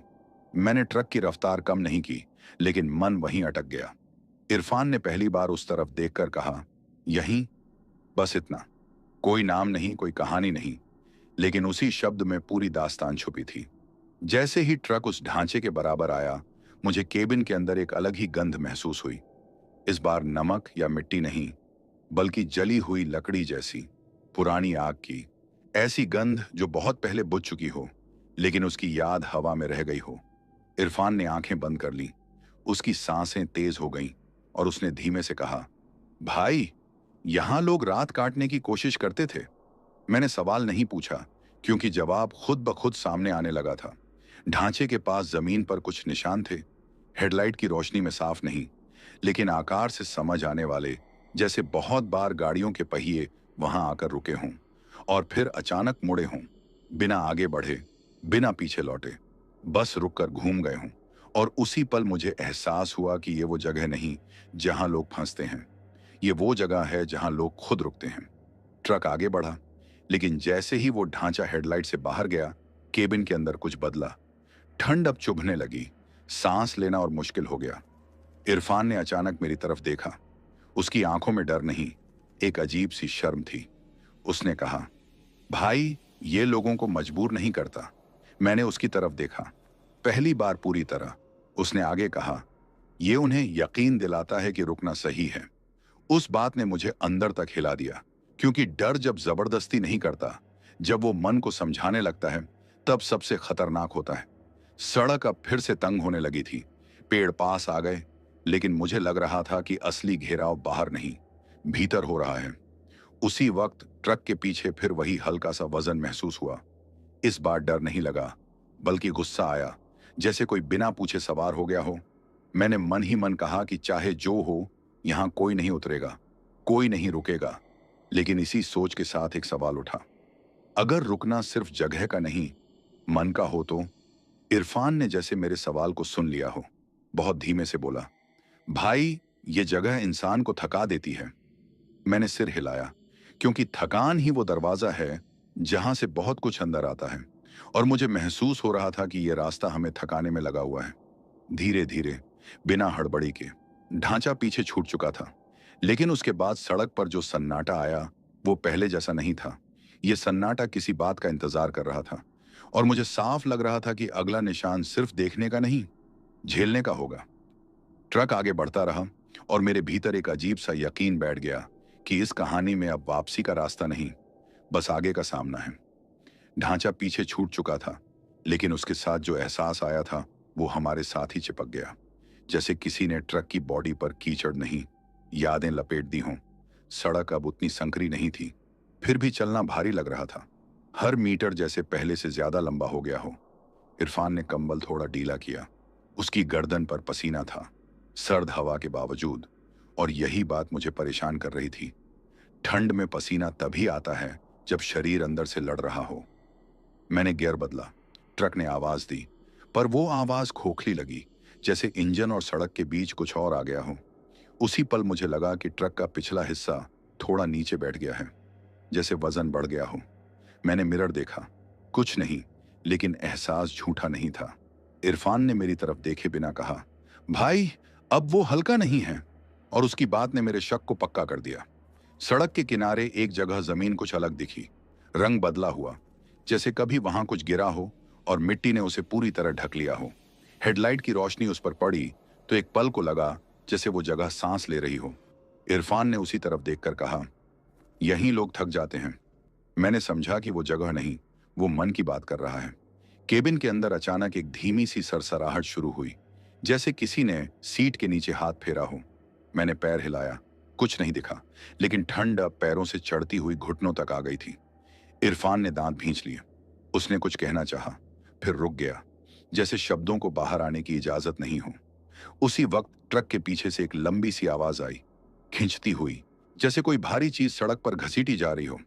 मैंने एक्सेलरेटर दबाया, ट्रक बढ़ा, लेकिन आवाज हमारे साथ साथ चलती रही, बराबर की रफ्तार से। इरफान ने आंखें बंद कर लीं, और पहली बार उसके मुंह से साफ साफ निकला, भाई, ये हमें रोकना चाहता है। मैंने जवाब नहीं दिया, क्योंकि अब ये बात कहने की जरूरत नहीं थी। रास्ता खुद बता रहा था। सामने एक हल्का सा ढलान आया, ट्रक अपने आप लुढ़कने लगा। मैंने ब्रेक छुआ, सिर्फ छुआ, और उसी छूने भर से केबिन में दबाव बढ़ गया, जैसे किसी ने गुस्से में सांस खींची हो। मैंने पैर हटा लिया। अब हमें दोनों को पता था कि रुकने का इशारा यहां से और तेज होगा। इरफान ने मेरी तरफ देखा। उसकी आंखों में अब डर से ज्यादा थकावट थी। भाई, ये थका कर रुकवाता है, उसने कहा। और उसी पल मुझे समझ आया कि ये जगह या ये मौजूदगी किसी झटके पर नहीं, किसी हादसे पर नहीं, बस इंतजार पर काम करती है। जब इंसान खुद कह दे कि अब नहीं चल सकता। सड़क पर अचानक एक पतली सी दरार दिखी, जैसे जमीन फटी हो। हेडलाइट की रोशनी उस पर पड़ी तो लगा जैसे वो दरार गहरी नहीं, लंबी है, बहुत लंबी, आगे तक जाती हुई। इरफान ने उसी को देखते हुए कहा, कहते हैं यहां जो रुकता है वो बस बैठता है। उसने वाक्य पूरा नहीं किया और मुझे पूरा करने की जरूरत नहीं लगी। केबिन में हवा फिर बदली। इस बार गर्म नहीं, ठंडी नहीं, बस भारी, जैसे सांसें किसी और की हों। मैंने अपने सीने पर दबाव महसूस किया, लेकिन मैंने पीठ सीधी रखी, स्टीयरिंग नहीं छोड़ा, क्योंकि अब यह सिर्फ ड्राइविंग नहीं थी, ये जिद थी। और जिद ही शायद वो चीज थी जो इस रास्ते को पसंद नहीं आती। इरफान ने बहुत धीमे से कहा, भाई, अगर आप थक गए तो ये जीत जाएगा। मैंने उसकी तरफ देखा और उसी पल समझ लिया कि लड़ाई सड़क से नहीं, नींद से है, थकान से है, उस आवाज से है जो कहती है, बस यहीं थोड़ी देर रुक जाओ। ट्रक आगे बढ़ता रहा, लेकिन हर मीटर के साथ मुझे लग रहा था कि रास्ता हमें छोड़ने के लिए तैयार नहीं है। वो हमें थकाने में लगा है, और ये थकान किसी एक रात की नहीं, बहुत पुरानी है। आगे जो आने वाला था वो सिर्फ डराने वाला नहीं था, वो परखने वाला था। कितनी देर तक इंसान खुद से लड़ सकता है। रास्ता चलता रहा, लेकिन मेरे भीतर कुछ बैठने लगा था। ऐसा नहीं कि नींद आ रही हो, बल्कि ऐसा कि शरीर मानने लगा हो कि अब काफी हो गया। आंखें सामने सड़क पर थीं, पर ध्यान बार बार फिसल रहा था। हर कुछ सेकंड में ऐसा लगता जैसे पलकें अपने आप भारी हो गई हों। और यही वो हालत होती है जहां इंसान गलत फैसले लेने लगता है। ट्रक की आवाज अब लोरी जैसी लगने लगी थी। इंजन की घरघराहट एक ही सुर में चल रही थी। पहियों की लगातार गूंज दिमाग को सुन्न कर रही थी। इरफान ने कंबल ढीला कर दिया था। उसकी गर्दन एक तरफ झुकने लगी थी, लेकिन वो सो नहीं रहा था। ये नींद नहीं थी, ये हार के करीब पहुंचने वाली थकान थी। मैंने खुद को जगाने के लिए शीशे से बाहर ठंडी हवा देखने की कोशिश की, लेकिन बाहर भी सब एक सा लग रहा था। पेड़, अंधेरा, सड़क, सब मिलकर एक तस्वीर बन गए थे, जैसे रास्ता दोहराया जा रहा हो। आगे बढ़ने पर भी वही दृश्य, वही मोड़, वही सन्नाटा। और यही वो चाल थी जिसकी अफवाहें मैंने सुनी थी। कोंकण की सड़क आदमी को यकीन दिला देती है कि वो कहीं नहीं पहुंच रहा।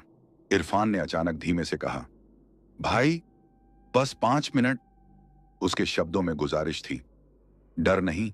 और यही बात मुझे चुभ गई, क्योंकि डर से लड़ना आसान होता है, लेकिन गुजारिश से नहीं। मैंने उसे देखा। उसकी आंखें आधी खुली थीं, जैसे कोई भीतर से कह रहा हो कि बैठ जाओ, रुक जाओ, कुछ नहीं होगा। मेरे हाथ स्टीयरिंग पर थे, लेकिन उंगलियों में जान कम हो रही थी। एक पल को मुझे भी लगा कि अगर ट्रक यहीं धीरे धीरे रोक दूं, बस थोड़ी देर, तो क्या फर्क पड़ेगा। रास्ता तो वैसे भी यहीं है।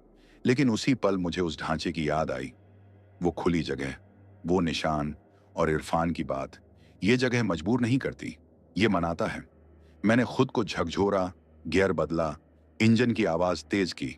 ट्रक हिला, और उसी झटके में केबिन की हवा जैसे नाराज हो गई। ठंड फिर से चढ़ने लगी, लेकिन इस बार वो ठंड चेतावनी जैसी थी, जैसे कोई कह रहा हो, ठीक है, अगर नहीं रुके तो अब और थकाओ। सड़क अचानक हल्की सी ऊपर चढ़ने लगी। ट्रक को जोर लगाना पड़ा, और उसी के साथ मेरी आंखों के सामने अजीब सी चमक आने लगी, जैसे रोशनी नहीं, चिंगारियां हों। मैंने पलकें झपकाईं। सब ठीक लगा, लेकिन मन ने धोखा दे दिया था। इरफान की आवाज अब बहुत पास से आई, भाई, ये कह रहा है कि यहीं बैठ जाओ। मैंने गुस्से में कहा, कौन कह रहा है? लेकिन इरफान ने जवाब नहीं दिया। उसने बस सामने देखा, और उसकी नजरों में वो राहत थी जो आदमी को तब दिखती है जब उसे लगता है कि अब संघर्ष खत्म होने वाला है। और यही देखकर मुझे डर लग गया, क्योंकि थकान जब राहत दिखाने लगे, तब समझो खतरा पास है। ट्रक की स्पीड अपने आप थोड़ी कम होने लगी। मैंने एक्सेलरेटर दबाया, लेकिन पैर में वो ताकत नहीं थी जो पहले थी। सड़क जैसे भारी हो गई हो। आगे का हर मीटर पिछले से लंबा लग रहा था। और उसी दौरान मुझे साफ महसूस हुआ कि पीछे जो वजन था, वो अब दबाव बन गया है, जैसे कोई कंधे पर हाथ रखकर कह रहा हो, बस छोड़ दो। मैंने इरफान की तरफ देखा। उसकी आंखें अब लगभग बंद थीं, होंठ हिल रहे थे, लेकिन दुआ नहीं। शायद वो किसी से बात कर रहा था। और मुझे समझ आ गया कि ये जगह इंसान को अकेले नहीं हराती, ये उसे खुद के खिलाफ कर देती है। मैंने आखिरी ताकत जुटाई, स्टीयरिंग सीधा रखा, दांत भींचे, और मन ही मन कहा कि चाहे कुछ भी हो, चाहे शरीर जवाब दे दे, ट्रक चलता रहेगा, क्योंकि रुकना यहां सिर्फ रुकना नहीं, ये स्वीकार करना है। लेकिन सच्चाई ये थी कि उस वक्त रुकना सच में बहुत आसान लग रहा था, और आगे जो होने वाला था वो इसी आसान रास्ते की कीमत बताने वाला था। थकान अब शरीर तक सीमित नहीं रही थी, वो सोच में घुस चुकी थी। हर फैसला भारी लग रहा था, हर अगला मीटर एक सवाल बन गया था। ट्रक चल रहा था, लेकिन मुझे ऐसा महसूस हो रहा था जैसे मैं उसे नहीं, वो मुझे चला रहा हो। स्टीयरिंग पर हाथ थे, पर पकड़ में पहले जैसी ताकत नहीं थी। उंगलियां सुन्न, कलाई दर्द से जकड़ी हुई, और आंखों के किनारों पर जलन, जैसे नींद नहीं, कोई और चीज दबाव डाल रही हो। सड़क के दोनों ओर वही अंधेरा था, लेकिन अब वो अंधेरा डरावना नहीं लग रहा था। उल्टा उसमें एक अजीब सी शांति थी, वही शांति जो आदमी को बैठने के लिए मनाती है। इरफान अब लगभग चुप हो चुका था। उसकी सांसें धीमी थीं, बहुत नियमित, जैसे वो किसी लय में चला गया हो। मैंने उसका नाम लिया, एक बार, फिर दो बार। उसने जवाब नहीं दिया, लेकिन उसने सिर हिलाया, बस इतना, जैसे कह रहा हो कि वो सुन रहा है, पर जवाब देने की ताकत नहीं बची। मेरे दिमाग में एक ख्याल आया, बहुत साफ, बहुत सीधा। अगर थोड़ी देर के लिए ट्रक साइड में लगा दूं, इंजन चालू रहने दूं, बस आंखें बंद कर लूं, तो क्या बिगड़ जाएगा? यही ख्याल खतरनाक था, क्योंकि इसमें डर नहीं था, इसमें तर्क था, और तर्क जब गलत दिशा में जाए तो इंसान को धोखा दे देता है। मैंने इस ख्याल को झटका, लेकिन वो लौट लौट कर आ रहा था, हर बार थोड़ा और आसान बनकर। सड़क पर अचानक एक हल्की सी चमक दिखी, जैसे दूर कहीं लाइट हो, बहुत दूर लेकिन साफ। उस चमक को देखकर दिल को थोड़ी राहत मिली। मैंने रफ्तार बढ़ाने की कोशिश की, लेकिन ट्रक भारी लगा, जैसे वो भी थक गया हो। इरफान ने बहुत धीमे से कहा, भाई वही है। मैंने पूछा नहीं कि क्या, क्योंकि मुझे भी वही लग रहा था। वो चमक कोई मंजिल नहीं, कोई बहाना है। जैसे जैसे हम उस चमक के पास पहुंचे, वो दो हिस्सों में बढ़ गई, एक बाईं तरफ, एक दाईं तरफ, सड़क के दोनों किनारों पर, बिल्कुल बराबर दूरी पर। और उसी पल मुझे एहसास हुआ कि ये रोशनी आगे नहीं, किनारे बुला रही है। मन फिर से कहने लगा, बस यहीं, थोड़ी देर, आराम मिल जाएगा।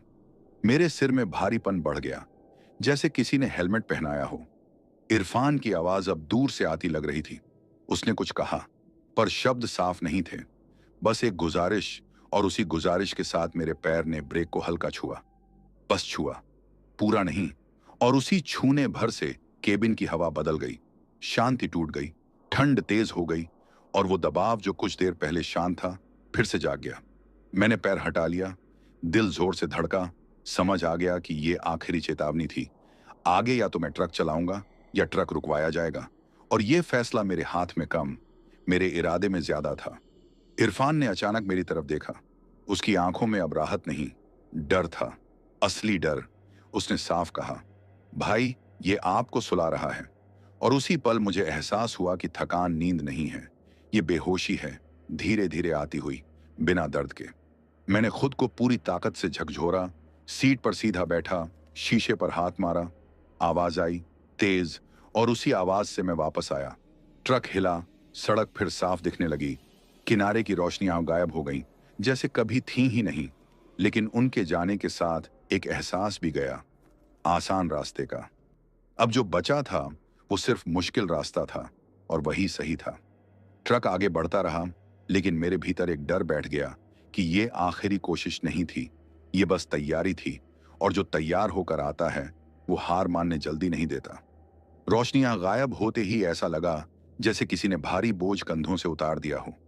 केबिन की हवा थोड़ी हल्की लगी, सांसें अपने आप गहरी होने लगी। ट्रक की आवाज फिर से वही जानी पहचानी लगी, जो हर लंबे सफर में साथ रहती है। मैंने स्टीयरिंग पर पकड़ ढीली की, बस जरा सी, और उसी जरा सी डील में मन ने फुसफुसाकर कहा, निकल गए। सड़क अब कुछ देर के लिए सीधी और साफ दिख रही थी, पेड़ पीछे हट गए थे, अंधेरा अब उतना चिपचिपा नहीं था। और यही वो हालत होती है जहां इंसान चौकसी छोड़ देता है। इरफान ने भी गहरी सांस ली, उसने कंबल थोड़ा नीचे किया, और पहली बार उसकी आवाज में सामान्यपन लौटा। भाई शायद निकल आए, उसने कहा, और उस शायद में उम्मीद थी। मैंने जवाब नहीं दिया, क्योंकि भीतर कहीं कुछ अब भी कचोट रहा था, जैसे कोई कह रहा हो कि इतनी आसानी से बात खत्म नहीं होती। फिर भी मैं भी इंसान हूं। राहत मुझे भी महसूस हो रही थी। आंखों की जलन कम हुई, सिर का भारीपन हल्का पड़ा। और यही सबसे खतरनाक पल होता है, जब आदमी समझता है कि लड़ाई खत्म हो गई है। ट्रक आगे बढ़ता रहा और मुझे लगा कि पीछे का वजन कम हो गया है। वो दबाव जो लगातार साथ था, अब जैसे सीट से उतर गया हो। मैंने मिरर में देखा, फिर से कुछ नहीं, और इस बार कुछ नहीं, सच जैसा लगा। इरफान ने मेरी तरफ देखा और हल्का सा मुस्कुराया। बहुत हल्की, थकी हुई मुस्कान। लेकिन वो मुस्कान देखकर मेरे दिल में अजीब सी ठंड उतर गई। सड़क के किनारे एक टूटा हुआ माइलस्टोन दिखा। उस पर लिखा कुछ पढ़ा नहीं जा रहा था, बस सफेद पत्थर और काली लकीरें। हेडलाइट पड़ी और निकल गई। लेकिन उसी एक पल में मुझे एहसास हुआ कि हमने ये जगह पहले भी देखी है। बिल्कुल ऐसे ही, वही पेड़, वही मोड़, वही पत्थर। मैंने मन ही मन हिसाब लगाया, लेकिन दिमाग ने साथ नहीं दिया। इरफान ने भी वही देखा था। उसने धीमे से कहा, भाई, ये तो वही लग रहा है। मैंने स्टीयरिंग सीधा रखा, रफ्तार कम नहीं की, लेकिन दिल तेज हो गया। क्योंकि रास्ता अगर दोहराने लगे तो समझ लो कि तुम आगे नहीं बढ़ रहे, बस घुमाए जा रहे हो। केबिन के भीतर फिर से वही ठंड लौटने लगी, लेकिन इस बार धीरे, बिना झटके के, जैसे किसी ने चुपके से दरवाजा खोला हो। राहत का जो एहसास था वो एकदम से नहीं गया, बस कमजोर पड़ने लगा, जैसे झूठ धीरे धीरे पकड़ में आता है। बस एक सांस जैसी, लंबी, थकी हुई। और उसी सांस के साथ इरफान का चेहरा बदल गया। उसकी आंखें फिर से उस खाली जगह पर टिक गईं जहां पहले साया दिखा था। उसने बहुत धीमे से कहा, भाई, ये गया नहीं था। मैंने दांत भींचे, क्योंकि अब साफ हो चुका था कि जो राहत मिली थी वो हमारी नहीं थी।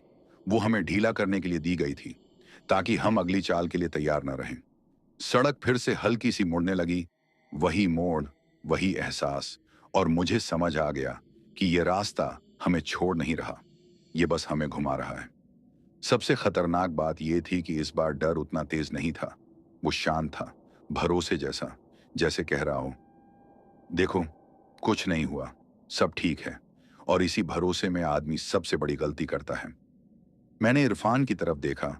उसकी उंगलियां फिर से कांप रही थीं। उसने मेरी तरफ नहीं देखा, बस सामने देखते हुए बोला, भाई, अब ये हमें वापस उसी तरफ ले जा रहा है।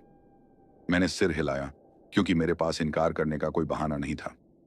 ट्रक आगे बढ़ता रहा और मेरे भीतर एक कड़वा यकीन बैठ गया कि राहत का ये एहसास सबसे खतरनाक हिस्सा था। क्योंकि अब जो आने वाला था वो बिना चेतावनी के आने वाला था। घूमना अब संयोग नहीं लग रहा था। हर मोड़ ऐसा महसूस करा रहा था जैसे पहले भी इसी तरह मुड़ा हो। वही पेड़, वही टूटा पत्थर, वही सन्नाटा।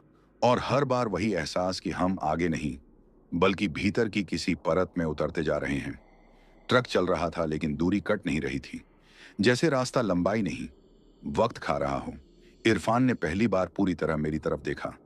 उसकी आंखों में सवाल नहीं था, समझ थी। उसने कहा, भाई, ये रास्ता निकलने नहीं देता। उसके शब्द सीधे थे, बिना डराए, बिना घुमाए। और उसी सीधेपन में सबसे ज्यादा डर था। क्योंकि जब कोई चीज घुमा फिरा कर नहीं, साफ बात करने लगे, तो समझ लो खेल अपने आखिरी दौर में है।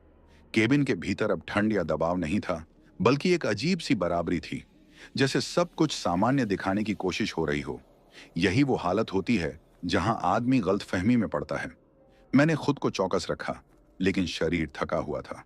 आंखें जल रही थीं। और हर बार मिरर में देखने पर वही खालीपन दिख रहा था जो भरोसा दिलाता है। सड़क के किनारे अचानक एक और खुली जगह दिखी। पिछली वाली से छोटी, लेकिन उतनी ही साफ। मिट्टी का समतल टुकड़ा, जैसे किसी ने जानबूझकर रास्ता छोड़ दिया हो। इरफान ने उसे देखा और तुरंत नजर हटा ली। उसने धीमे से कहा, भाई, ये बार बार दिखाएगा। मैंने पूछा नहीं कि क्यों, क्योंकि जवाब मेरे सामने था। रास्ता हमें याद दिला रहा था कि रुकने का विकल्प हमेशा मौजूद है। उसी वक्त ट्रक के अंदर एक अलग सी आवाज गूंजी, बहुत हल्की, लेकिन साफ, जैसे किसी ने धीरे से कहा हो, बैठ जाओ। आवाज किसी एक कान से नहीं आई, दोनों में एक साथ गूंजी। और यही बात सबसे ज्यादा डराने वाली थी। इरफान ने आंखें बंद कर लीं। उसके होंठ हिले, लेकिन कोई दुआ नहीं निकली। जैसे शब्द भी इस खेल का हिस्सा बनने से मना कर रहे हों। मैंने खुद से कहा कि यह बस थकान है, लेकिन दिल जानता था कि थकान को अब रास्ता हथियार की तरह इस्तेमाल कर रहा है। गोल गोल घुमाना, वही जगहें दिखाना, वही निशान सामने लाना। यह सब इसलिए था ताकि इंसान यकीन कर ले कि बाहर निकलने का कोई नया रास्ता है ही नहीं। सड़क पर आगे एक जगह अचानक बहुत हल्का सा ढलान आया। ट्रक अपने आप लुढ़कने लगा। मैंने ब्रेक नहीं छुआ, क्योंकि अब हर ब्रेक एक न्योता बन चुका था। उसी लुढ़कन में मुझे साफ महसूस हुआ कि पीछे का वजन फिर बदल गया है। भारी नहीं, हल्का भी नहीं, बस मौजूद, जैसे कोई बैठकर इंतजार कर रहा हो कि हम कब हार माने। इरफान ने बहुत धीमे से कहा, भाई, ये कुछ नहीं मांगता। मैंने उसकी तरफ देखा। उसने बात पूरी की। ये बस चाहता है कि हम रुक जाएं। और उसी पल मुझे पूरी तस्वीर साफ दिखने लगी। ये रास्ता किसी को पकड़ता नहीं, ये किसी को खींचता नहीं, ये बस थकाकर, घुमाकर, बैठने पर मजबूर करता है। और जो बैठ गया, वो यहीं का हो जाता है। केबिन में फिर वही पुरानी गंध लौटी, लेकिन अब वो डराने वाली नहीं लगी। वो परिचित सी लगी, जैसे कोई जगह जो बहुत देर से जानता हो कि तुम आखिरकार मान जाओगे। और यही परिचय सबसे खतरनाक होता है, क्योंकि जब डर अपना लगता है, तब उससे लड़ना मुश्किल हो जाता है। मैंने स्टीयरिंग और कस लिया और पहली बार जोर से कहा, अपने लिए नहीं, इरफान के लिए। हम नहीं रुकेंगे। शब्द हवा में टिके नहीं, बस निकल गए। और उसी के साथ ट्रक जैसे थोड़ा हल्का हो गया, बहुत थोड़ा, लेकिन फर्क महसूस हुआ। सड़क फिर से मुड़ी, लेकिन इस बार मोड़ नया था। पेड़ अलग थे, पत्थर अलग, और यही बदलाव एक उम्मीद बना, बहुत छोटी लेकिन सच्ची। इरफान ने भी महसूस किया। उसने आंखें खोली और कहा, भाई, ये अलग है। मैंने सिर हिलाया, क्योंकि इस सफर में अलग दिखना ही सबसे बड़ा सहारा था। ट्रक आगे बढ़ता रहा और मुझे एहसास हुआ कि रास्ता हमें इसलिए घुमा रहा था ताकि हम खुद रुकने का फैसला करें।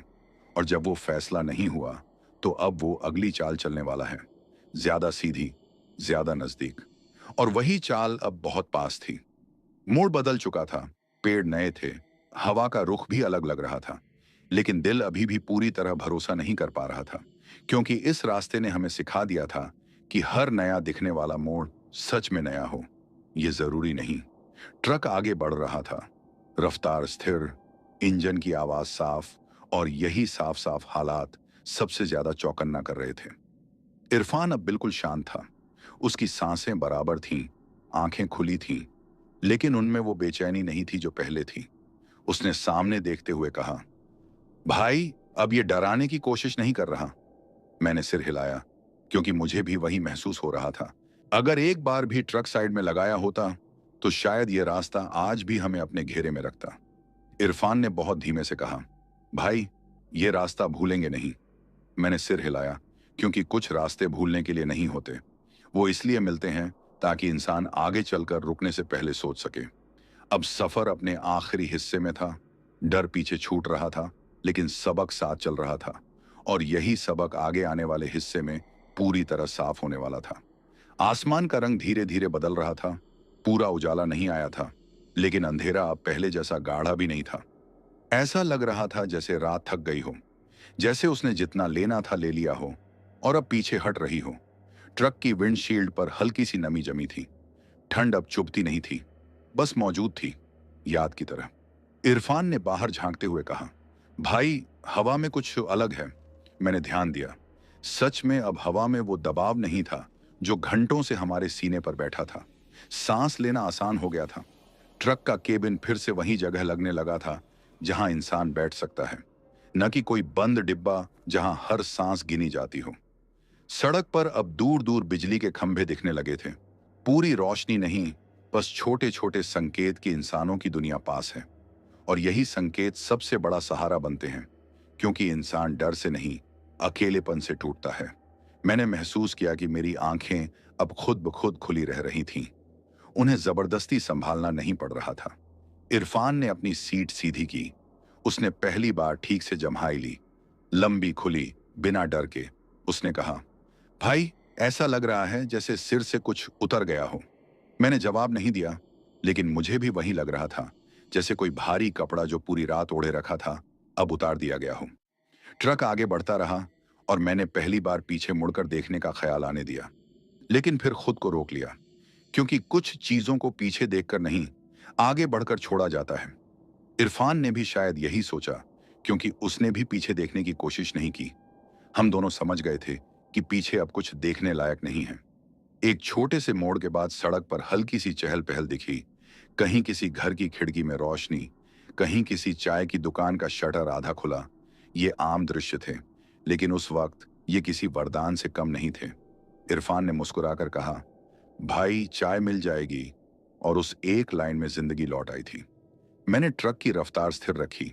मन में कोई जल्दबाजी नहीं थी। अब मंजिल पास होने का मतलब ये नहीं था कि सफर खत्म हो गया है, क्योंकि जो रात सिखाकर जाती है वो सुबह तक साथ रहती है। मैंने महसूस किया कि स्टीयरिंग पर हाथ फिर से भरोसे के साथ बैठे हैं, डर नहीं, सम्मान के साथ। फिर एक पल ऐसा आया जब मुझे एहसास हुआ कि जो रात हमने काटी उसने हमसे कुछ छीना भी है। शायद बेफिक्री, शायद ये यकीन कि हर रास्ता बस रास्ता होता है, लेकिन उसने बदले में कुछ छोड़ा भी है। सावधानी, समझ और ये एहसास कि थकान से पहले रुकना और थकान में रुकना दोनों अलग चीजें हैं। इरफान ने खिड़की से बाहर देखते हुए बहुत धीमे से कहा, भाई अगर उस रात रुक जाते।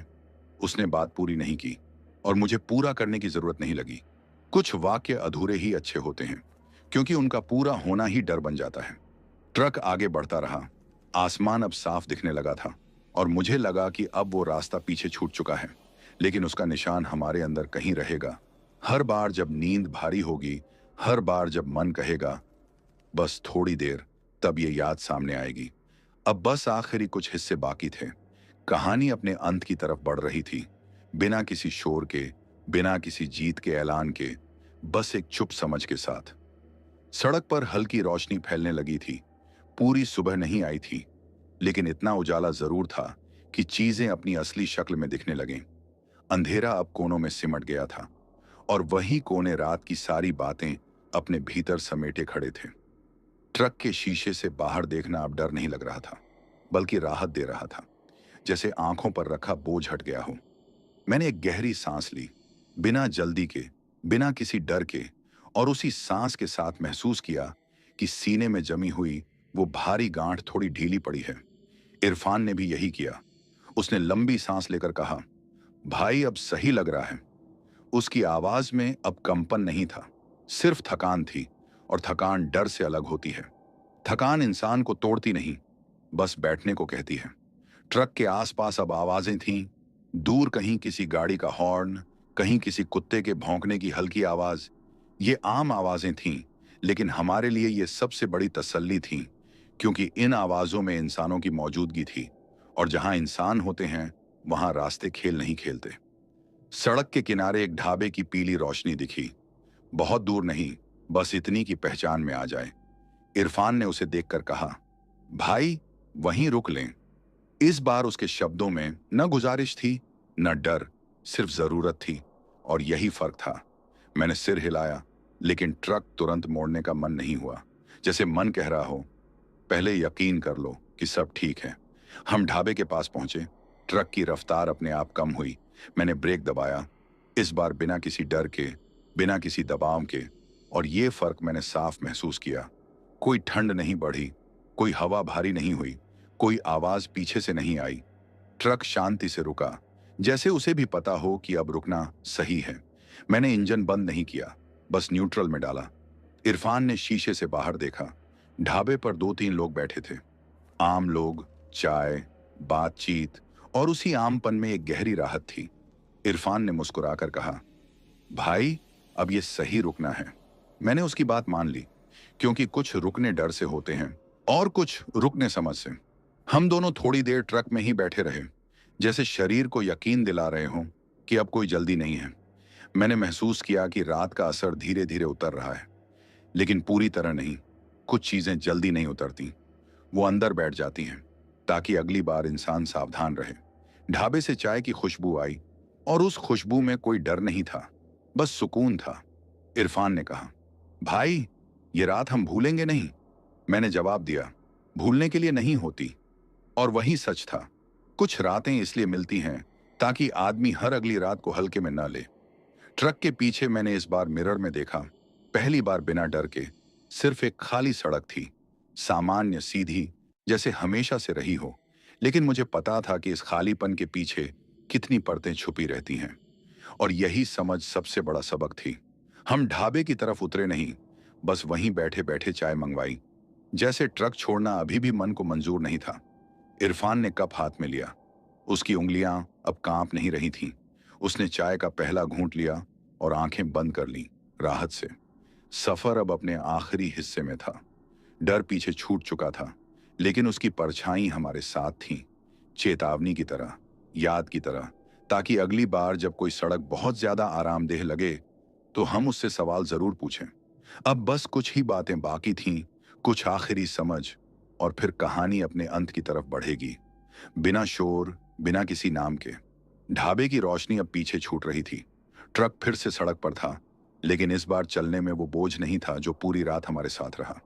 इंजन की आवाज साफ थी, सड़क अपनी जगह थी, और हवा में अब वो भारीपन नहीं था जो सांसों को गिनता हो। फिर भी मन पूरी तरह निश्चिंत नहीं था, क्योंकि कुछ एहसास अचानक नहीं जाते। वो धीरे धीरे पीछे हटते हैं, जैसे जाते जाते आखिरी बार देख लेना चाहते हो। इरफान ने खिड़की से बाहर देखा। आसमान अब हल्का नीला होने लगा था। रात और सुबह के बीच का वो वक्त जब सब कुछ थोड़ा सा धुंधला रहता है। उसने कहा, भाई, लगता है अब वो पीछे रह गया।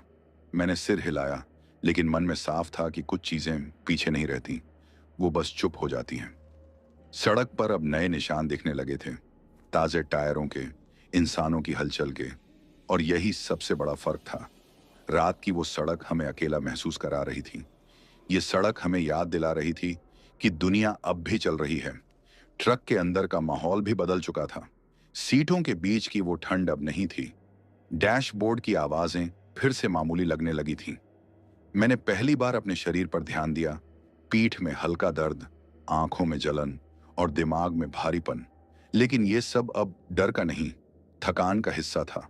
और थकान इंसान को तोड़ती नहीं, बस उसे सच बताती है कि वो कितना चला है।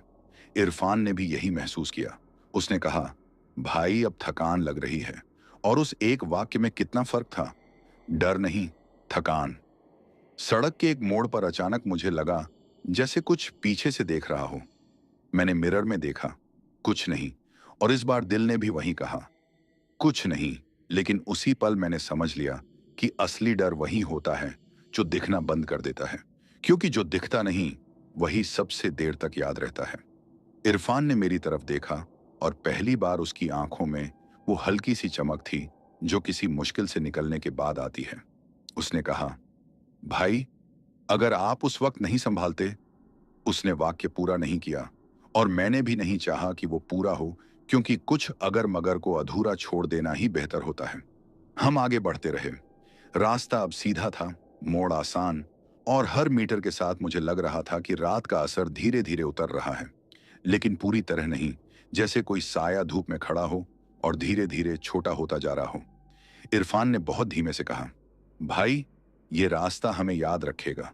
मैंने जवाब दिया, और हम इसे, क्योंकि याददाश्त दो तरफा होती है, रास्ते भी याद रखते हैं। ट्रक एक हल्की सी चढ़ाई पर चढ़ा। ऊपर पहुंचते ही सामने दूर दूर तक फैली सड़क दिखी, खुली, साफ। और उस खुलापन में कोई चाल नहीं थी, बस दूरी थी, और दूरी कटने लगी थी। मैंने महसूस किया कि दिल अब तेज नहीं धड़क रहा, बस चल रहा है जैसे इंजन। लेकिन उसी खुली सड़क पर मुझे आखिरी बार वो एहसास हुआ, जैसे किसी ने पीछे से बहुत दूर से देखा हो, बुलाया नहीं, रोका नहीं, बस देखा। और उसी एहसास के साथ मैंने मन ही मन तय किया कि अब पीछे मुड़कर नहीं देखूंगा, क्योंकि जो देखना था वो देख लिया, जो समझना था वो समझ लिया। रात अब हमारे पीछे रह गई थी, लेकिन उसकी एक परत हमारे साथ थी, ताकि अगली बार जब कोई सड़क बहुत ज्यादा शांत लगे, बहुत ज्यादा आसान लगे, तो मैं उसे हल्के में ना लूं। अब बस दो हिस्से बाकी थे। कहानी अपने आखिरी पड़ाव पर थी, और जो रह गया था वो डर नहीं, समझ थी। सूरज पूरी तरह नहीं निकला था, लेकिन उसकी मौजूदगी साफ महसूस हो रही थी। आसमान हल्का नीला, बादल पतले, और सड़क पर वो डरावना सन्नाटा नहीं रहा जो रात में हर आवाज को बड़ा बना देता है। ट्रक अब दिन के हिसाब से चल रहा था, जैसे उसने भी राहत की सांस ली हो। इंजन की आवाज में वो थकान थी जो मेहनत के बाद आती है, डर के बाद नहीं। इरफान ने खिड़की से बाहर देखा। सड़क किनारे पेड़ों पर बैठी चिड़ियां जाग चुकी थीं। उनकी आवाज बहुत हल्की थी, लेकिन उसी हल्केपन में जिंदगी थी। उसने कहा, भाई, दिन में ये रोड बिल्कुल अलग लगती है। मैंने हामी भरी, क्योंकि कुछ रास्ते रात और दिन में अलग अलग चेहरे दिखाते हैं, और रात वाला चेहरा कभी भूलना नहीं चाहिए। हम जिस हिस्से से निकल रहे थे, वही जगह थी जहां रात में रास्ता बार बार घूम रहा था। लेकिन अब सब सीधा दिख रहा था। मोड़ वहीं थे, पर डर नहीं था। खुली जगहें वहीं थी, पर बुलावा नहीं था। मुझे समझ आ गया कि वो सब सड़क नहीं कर रही थी, वो हालात कर रहे थे। अंधेरा, थकान, अकेलापन, तीनों मिलकर रास्ते को कुछ और बना देते हैं। इरफान ने बहुत सोचकर कहा, भाई, रात में जो महसूस हुआ वो दिन में नहीं दिखेगा। मैंने जवाब दिया, दिखे या ना दिखे, असर रहता है। क्योंकि असर वही चीज होती है जो इंसान को बदल देती है, बिना कोई निशान छोड़े। ट्रक एक छोटे से पुल के पास से गुजरा। नीचे पानी साफ दिख रहा था, बहता हुआ, शांत। और मुझे याद आया कि रात में इसी तरह की जगहें सबसे ज्यादा भारी लगती हैं, लेकिन दिन में सब कुछ अपनी असली जगह पर होता है। यही फर्क होता है, डर और हकीकत के बीच। इरफान ने अपनी टोपी ठीक की। उसने कहा, भाई, अगर कोई नया ड्राइवर पूछे कि ये रोड कैसी है, उसने वाक्य छोड़ दिया। मैंने पूरा किया, तो हम कहेंगे रात में ध्यान से। और बस इतना ही काफी था। न कहानी सुनाने की जरूरत, न डराने की, क्योंकि जो समझने वाला होगा वो इसी में समझ जाएगा। दिन की रोशनी बढ़ती जा रही थी, और उसी के साथ हमारे भीतर की वो गांठ भी ढीली पड़ती जा रही थी, लेकिन पूरी तरह खुल नहीं रही थी। शायद इसलिए कि कुछ गांठें खुलने के लिए नहीं, याद रखने के लिए होती हैं। ट्रक के भीतर अब सामान्य बातचीत लौट आई थी, रास्ते की, माल की, अगले ढाबे की। लेकिन बीच बीच में खामोशी आ जाती थी, और उस खामोशी में रात की पूरी कहानी बिना शब्दों के मौजूद रहती थी। इरफान ने एक बार मेरी तरफ देखा और बस सिर हिलाया। उस इशारे में शुक्र भी था और समझ भी। मैंने महसूस किया कि जो रात हमने काटी, उसने हमें डराकर नहीं बदला, उसने हमें थका थका कर सिखाया। और यही उसकी सबसे बड़ी चाल थी। क्योंकि डर तो इंसान भूल सकता है, लेकिन थकान की सीख लंबे समय तक साथ रहती है। सड़क अब साफ थी, ट्रक स्थिर, और मन भी। लेकिन अंदर कहीं ये बात बैठ चुकी थी कि कुछ रास्ते दिन में जितने सीधे होते हैं, रात में उतने ही घुमावदार हो जाते हैं। और समझदारी इसी में है कि इंसान दोनों को एक ही नजर से न देखे। अब कहानी अपने आखिरी मोड़ पर थी। एक हिस्सा बाकी था, जहां सब कुछ कहा नहीं जाएगा, बस महसूस कराया जाएगा। क्योंकि हर कहानी का अंत शब्दों से नहीं, खामोशी से होता है। सड़क अब पूरी तरह दिन की हो चुकी थी। धूप सामने थी, ट्रक की परछाई साफ दिख रही थी, और हर चीज वैसी लग रही थी जैसी हमेशा से होनी चाहिए थी। लेकिन मैं जानता था कि जैसी हमेशा से अब मेरे लिए पहले जैसी नहीं रही। स्टीयरिंग वही था, ट्रक वही, सड़क वही, पर उसे पकड़ने वाला इंसान थोड़ा बदल चुका था। इरफान अब बिल्कुल सामान्य दिख रहा था, बातें कर रहा था, मोबाइल देख रहा था, जैसे रात की कोई बात उसके अंदर कहीं बंद होकर रह गई हो। लेकिन कभी कभी उसकी नजर बिना वजह सड़क के किनारे चली जाती थी, और फिर वो खुद ही मुस्कुराकर वापस सामने देखने लगता था, जैसे मन को समझा रहा हो कि अब सब ठीक है। और शायद सच में सब ठीक था। हम उस इलाके से बहुत आगे निकल चुके थे। कोई निशान नहीं, कोई अजीब मोड़ नहीं, कोई खुली जगह नहीं जो बुलाए। अगर कोई नया ड्राइवर आज उस सड़क से गुजरे, तो उसे बस एक सामान्य रास्ता लगे। और यही बात सबसे ज्यादा अजीब थी, कि रात में जो रास्ता हमें रोक रहा था, दिन में वो खुद को पहचानने से भी इनकार कर रहा था। मैंने आखिरी बार उस दिशा में देखा जहां से हम आए थे, पीछे नहीं, बस मन में। और मुझे एहसास हुआ कि उस रात ने हमसे कुछ नहीं छीना। उसने बस हमें वो चीज दिखा दी जिसे हम अक्सर नजरअंदाज कर देते हैं, थकान, अकेलापन, और वो आवाज जो कहती है कि बस थोड़ी देर रुक जाओ। इरफान ने अचानक कहा, भाई, कुछ रास्ते सवाल नहीं पूछते। मैंने उसकी बात पूरी की, बस जवाब इंतजार करते हैं। और हम दोनों चुप हो गए, क्योंकि उस एक लाइन में पूरी रात बंद थी। ट्रक आगे बढ़ता रहा, मंजिल अपनी जगह थी, काम अपनी जगह, जिंदगी अपनी रफ्तार में लौट चुकी थी। लेकिन अब एक फर्क था। अब जब भी कोई सड़क बहुत शांत लगेगी, बहुत आसान लगेगी, बहुत ज्यादा बुलाने वाली लगेगी, तो मैं उसे तुरंत अपना नहीं मानूंगा। पहले उसे समझूंगा। मैं ये कहानी किसी को डराने के लिए नहीं सुना रहा, न किसी जगह को बदनाम करने के लिए। मैं बस ये कह रहा हूं कि कुछ रास्ते मंजिल तक नहीं, इरादे तक जाते हैं। और अगर इरादा डगमगा गया तो ट्रक नहीं रुकता, इंसान रुक जाता है। उस रात हम नहीं रुके, और शायद इसी वजह से आज ये कहानी सुनाई जा रही है, बिना किसी नाम के, बिना किसी सबूत के, बस एक अनुभव की तरह जो सुनने वाले के मन में बैठ जाए। अगर आप भी कभी रात में, ठंड में, लंबे सफर पर हों और मन कहे कि बस थोड़ी देर, तो उस आवाज को ध्यान से सुनना, क्योंकि हर आवाज आपकी नहीं होती। यहीं पर यह सफर खत्म होता है। सड़क चलती रहती है, ट्रक चलते रहते हैं, और कुछ कहानियां सिर्फ इसलिए पूरी हो जाती हैं क्योंकि कोई रुकता नहीं।